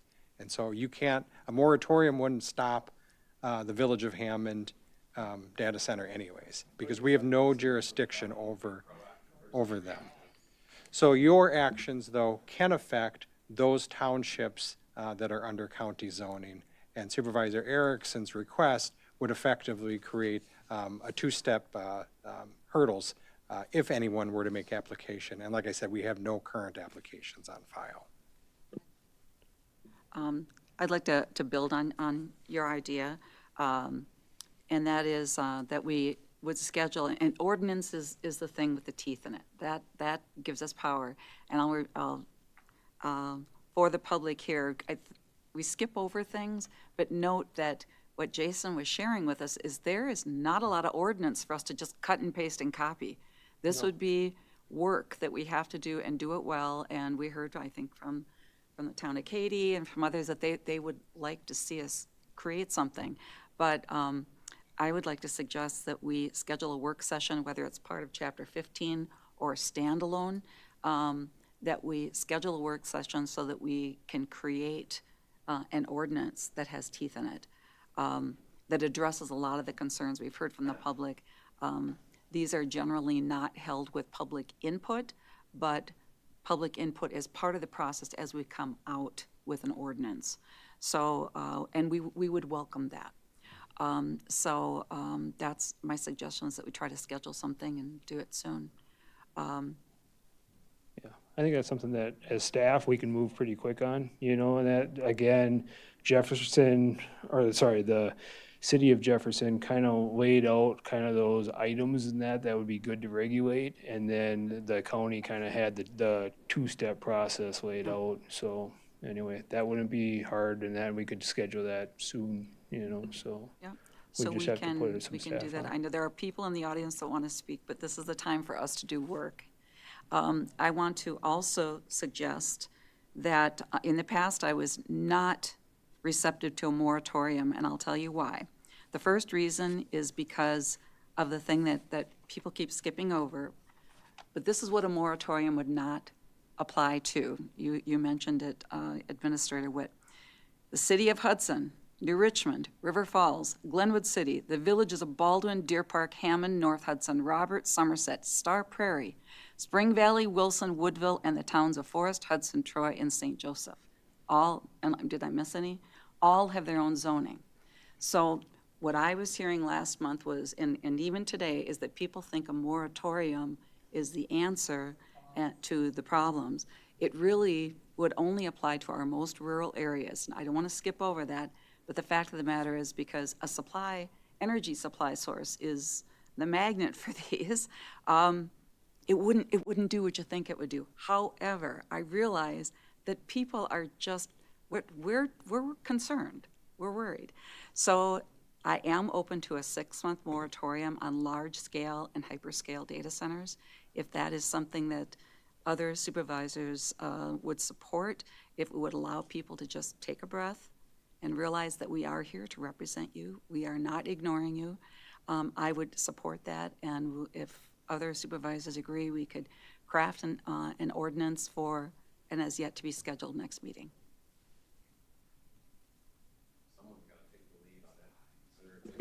We hear you, but this is the conversation where we get work done, and that's why it's transparent and open to you, so.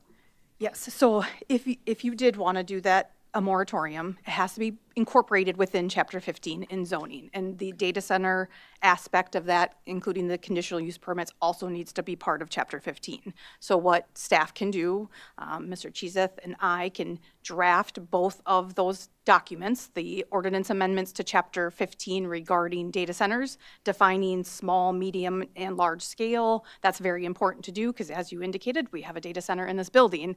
We don't want to not allow those types of data centers because they're important to the functioning of our business, but understand that there are those large scales and those are concerning. And then the moratorium would have to be part of Chapter 15. So it still requires a public hearing, two-step process. So we can confirm with Mr. Cheeseth, but it would be some type of draft that we would bring to this committee. We can bring it separately or together, those modifications to Chapter 15. You can, approve what you want to go forward. Then it would have to go to the next month's meeting, so we can have the public hearing. You would then approve that language, and then it would have to go to county board for adoption. So that would be probably out to September as the quickest that we would be able to amend for a moratorium. For a moratorium. Correct. Okay. If we were to move ahead with a special meeting here coming up, because we were talking about holding a meeting here in a week. If we were to put that on the agenda, would that expedite it at least a month then, so that we could get ahead of the next county board meeting? Right, I don't know if it would because there's not going to be a county board meeting in August, and we have to make sure that we're meeting the publication requirements for the public hearing, which requires a certain amount of weeks' notice. So it is possible, but I don't know if it would move it up because the board chair has already indicated we would not have an August county board meeting. So perhaps what it would do, though, is signal our intent, so that if anybody, people seem to be concerned that these could just show up in the dead of night. So what it might do, if nothing else, is signal an intent so that people could rest assured that that was the intent, and perhaps someone who might want to do this quickly would hesitate to do so. One of the benefits about creating a draft ordinance too, throughout this process is the other municipalities that you named off, and that then would be able to kind of have a template or a framework and that from the county and what we're considering, and that to maybe draft their own ordinances. Yeah, that's what I'm hearing that they're looking for, is they trust us to work on their behalf, and we want to earn that trust, so. What do you guys think? Yes, absolutely. All right. Okay. Let's do it. All right, so. So could you have that ready by next week, Thursday? Yeah. All right. We'll get something there. So again, it's just a working draft. So we'd have a working draft for that special meeting.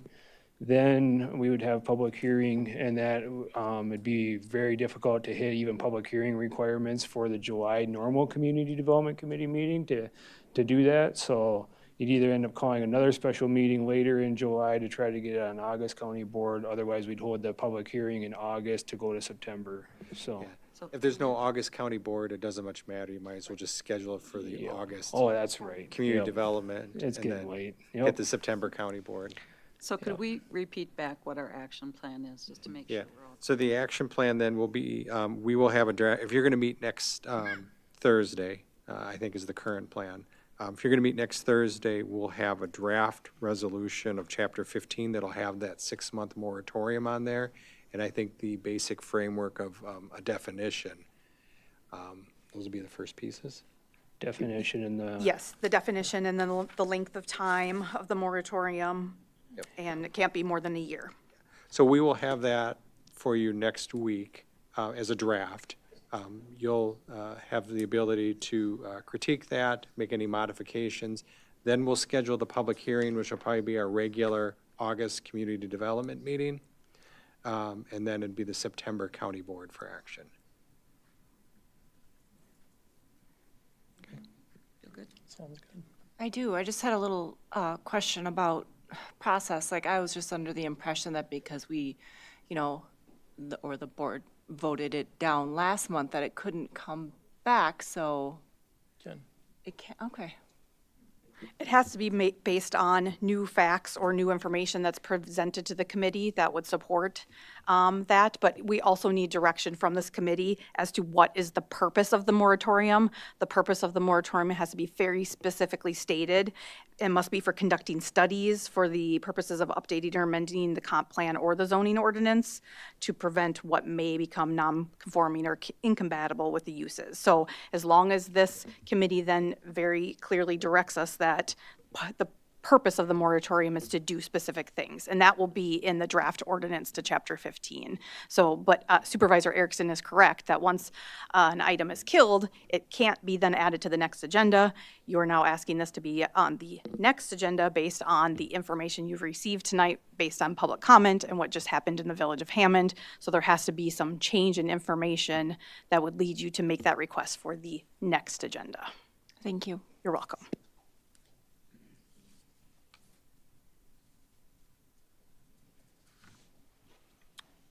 Okay.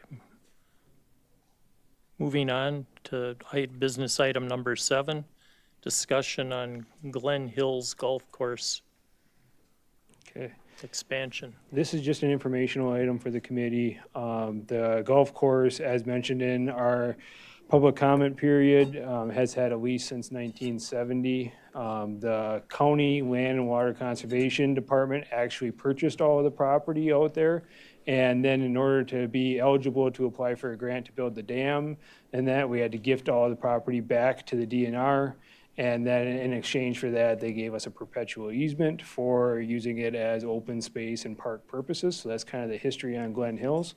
So that's the reason why we reached out to the DNR also. Basically, we can do with it as we wish. We can do pretty much anything we want as long as we're aligning with those purposes.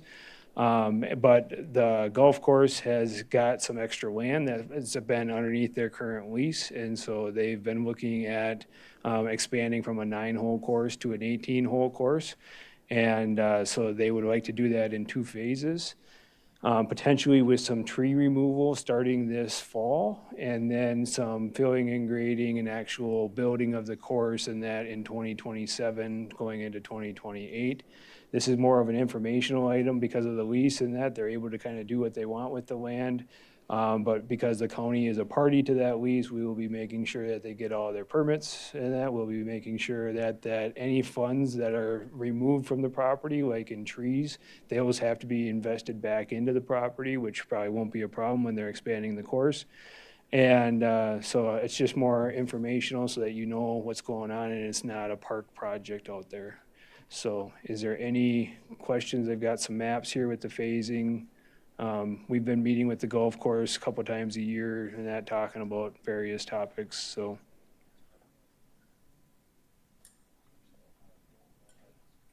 Nothing? Okay.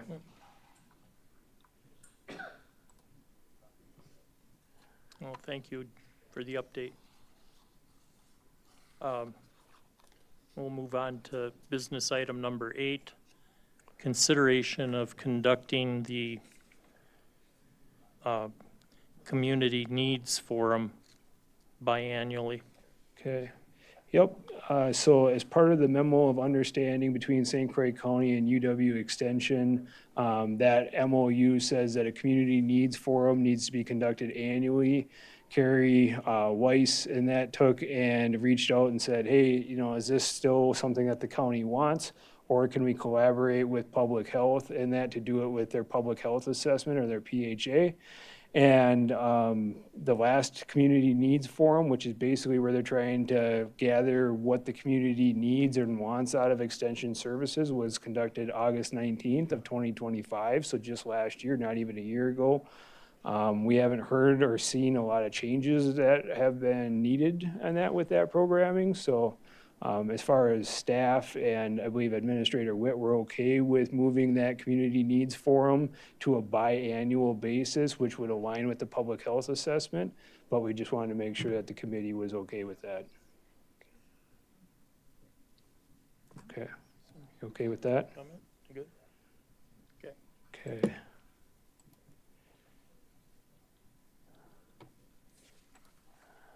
Jen, Okay, we'll Did move on. did they Well, vote sir. on that to approve that, Jason? they did not. They just sort of gave you a nod? Yeah. Yeah. We should Okay, you probably need take a motion formal- on that. When it says Okay, yeah. consideration, that means I like you to vote. Yeah. So, I mean, the quarterly, I think it's quarterly currently, was approved by the previous community development. So if they're going to change it, you guys should approve that change Okay, more than just a nod, maybe. keep to the format. Thank you. All right, do we have a motion? I move consideration of conducting a community needs forum biannually. Is that what you want? I'll second. So we have a motion and a second. Any discussion? Yeah. It just reduces the frequency, but I think it'll be fine. Sounds good. No further discussion. All in favor signify by saying aye. Aye. Aye. Aye. Motion carries unanimous.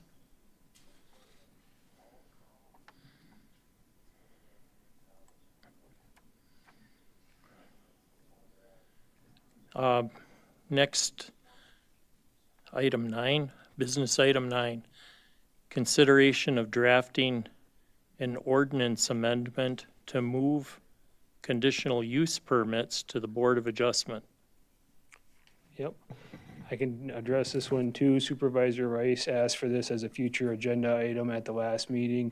In March of 2025 is when conditional use permits were taken over by the Community Development Committee.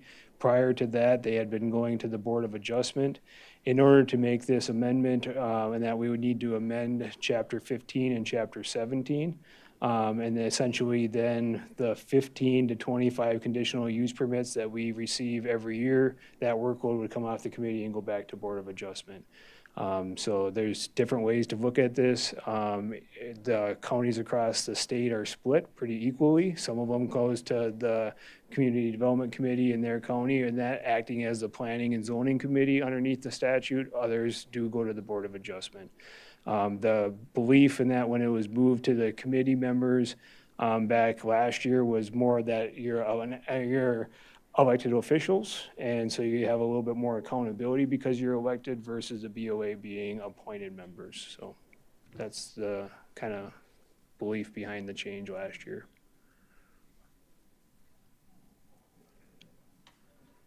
I had asked for this in part because tonight is a prime example. We have a lot on our plate, and what is not being seen is what we're not getting to.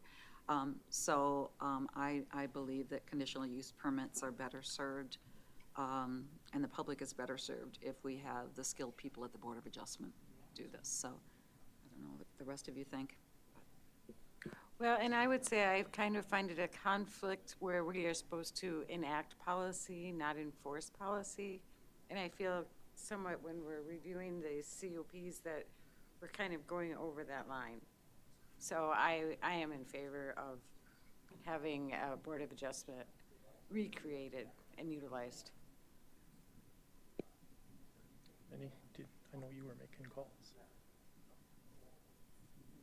I'm in favor of that as well.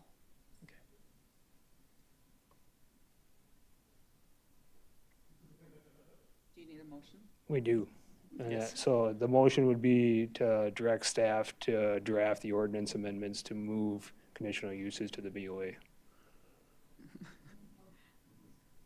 So moved. So moved. Okay. I'll second. Well, I think I have to actually state it, don't I? Do I? Okay. I move that we instruct staff to develop an ordinance amendment to move conditional use permits to the Board of Adjustment. Okay, you have a second. Second. Any discussion? And we would probably Seeing package none. that with the Chapter 15 amendments, and that would also be part of the public hearing, just for the public to know, so. Okay, see no further discussion. All in favor signify by saying aye. Aye. Motion carries unanimous. Okay, business item number 10. Oh, I'm sorry. What was that? Oh, no, Supervisor County, that is the consideration of creating land and water management. Is that Yes. 10? I had asked this to be on the agenda, given the lateness of the evening and in my own mind, the level of priority. I'm going to suggest that we defer this to a future agenda, if that's all right. Okay. Yes, just someone make a motion to postpone. I move to postpone until the month. July meeting. I'll second. Excuse me. We have a motion and a second. Any discussion? Seeing none, all in favor signify by saying aye. Aye. Motion carries unanimous. Now the best part of the meeting, Yeah. financial report. Chance for me to get up and stretch my legs a little bit. So just a couple of things that I like to highlight every month in the Register of Deeds accounts. When you look at that, so Register of Deeds fees. So the fees they charge are based upon land divisions and banking transactions, which are indicator of economic conditions. So it's a good trend to look at. So in 2024, there was $1,016,000. 2025 was $1,078,000.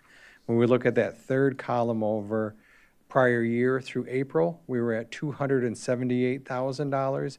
And this year through April, we're at $339,000. So we're running, a good, $60,000 ahead of where we were last year, where we finished at $1,078,000, and we're budgeted at $1 million. So we should easily hit our target for the year as long as everything continues on. So good economic indicator here at the county to see how things are going in St. Croix County.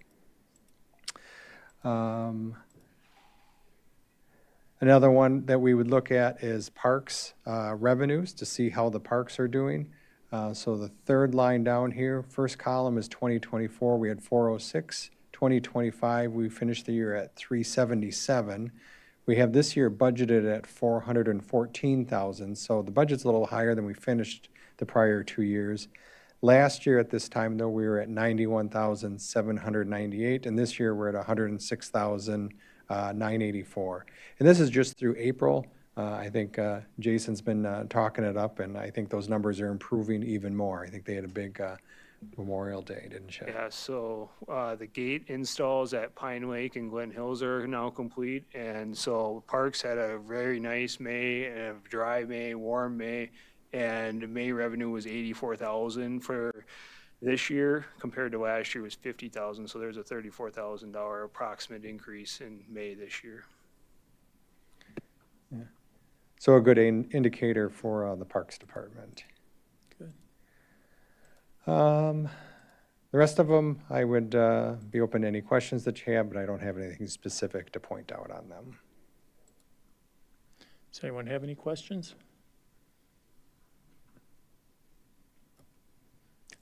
Thank you. Good job. All right, and then item 12, business item 12, consideration of capital project requests for the parks. Yeah. So you have in front of you the entire KIP plan. We only have about 5 or 6 lines here to go through out of that plan, and they're all parks projects, just to let you know where they're at. So in that first line at the top of the page there is our recurring parks equipment. We budget about $35,000 a year to replace some of the capital equipment, mowers and things like that. The next line is $50,000 for ongoing maintenance of driveways. That number is in red because we switched the year. We moved the year to coincide with some other work that's going on out there. And so that's why that number's in red. The dollar value, I don't believe, has changed, though. The next line down, 10075, this is a big one. This is the multi-phases of the bike road, bike trail that's going up north out of the village of North Hudson. So that 2030 portion went up by quite a bit.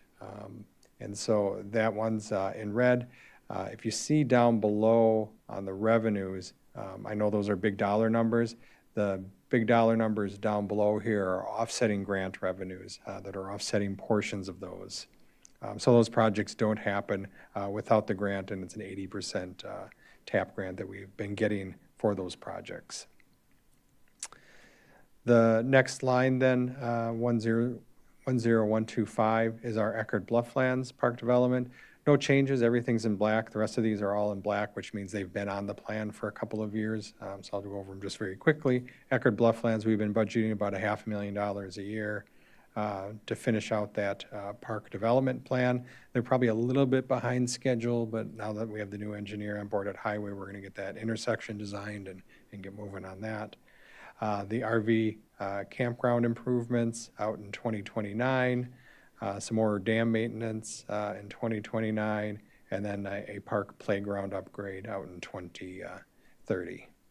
So it's just a brief overview of the capital projects. What happens after this meeting is those will go to the committee of the whole meeting that I think will be on July 9th. And we'll go over all of the capital projects, but you get to see your committee's projects first, so that if you had some input to say, no, we disagree with, what you're doing here, or we think this should be shifted this way or that way for some reason, now's your chance to give that input before we present a more finalized package to the committee of the whole, so. If there are none, I will turn it back over to the chair. Does anybody have any consideration changes? I think you did a good job. Thank you. Thanks, Jason. All right. Well, we've concluded our business items for this evening, so we have a request for future agenda items. And we maybe can repeat back the ones that we currently have. So the one that I currently have is the consideration of creating a land and water management plan technical committee. And then the ordinance amendments for a 6-month moratorium on data centers, and also a proposed amendment for ordinance amendments for data centers. And then also the ordinance amendments on conditional use permits going to the BOA. And a resolution instructing staff to withdraw the drawdown permit for Lake Malibu. Okay.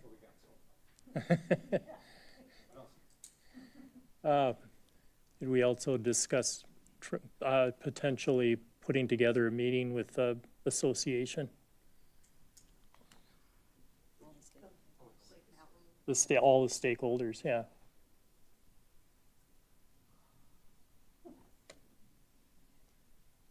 Okay. Is there anything else? Yeah. Yeah, all right. Is that too ambitious of an agenda for 1 week? I was just trying to think of which items are the ones that you want next week and which ones will be July. So perhaps we should pair next, in light of your full-time job, perhaps we should, but this is extra full-time, and so perhaps pare it down to maybe 3 items? I think the two that you wanted to get done quicker was the resolution regarding the Lake Malibu drawdown request and the moratorium and amendments to Chapter 15. Those would be the two most important for next week. If we could limit next week to those two, that would probably be most beneficial to staff, and then the rest on the July CDC agenda. Okay. Okay. We greatly appreciate that. Thank you. How about scheduling that stakeholders meeting? That one we're coordinating. We have to, it's coming, but we just have to get the coordination, and then we will reach out to members of the public that have interest. How can I say that? The ones that have the, You can just sponsor the July 6th meeting instead of the Lake Mallow Association. If they've already invited Stan Tech and the DNR people, can the county just sponsor that one and make that open to everybody? that will be to their discretion. You know, we can do that, but we have to, that was their meeting, so that will be a decision that they can work with us. So, Right. I'll work with you, Chair Counter, on discussing the feasibility of that and timing of that. thank you. Any announcements? Mr. Chair, I have one. So I provided a memo from the town of Somerset to each committee member there, and that because the town of Somerset would like to have the committee consider changing self-storage facilities in Chapter 15 and removing them from the R1 and the R2 zoning district. So because that's a policy decision, I'll leave that up to the committee, and that would be something that we could maybe talk about next week, and that when we're talking about the other ordinance amendments. What's that?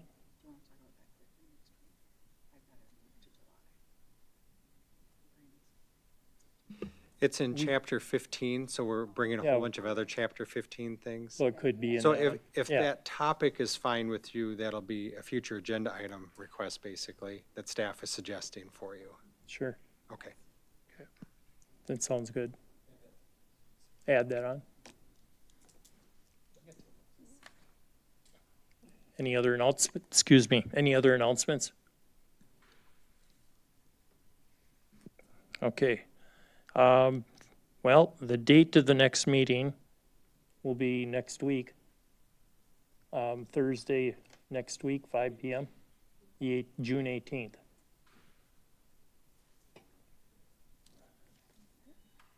And then the next meeting after that will be July 9th, 2026 at 5 PM.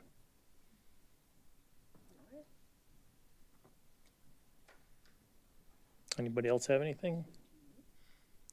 And we're adjourned. Thank you. Made it. Done before 9.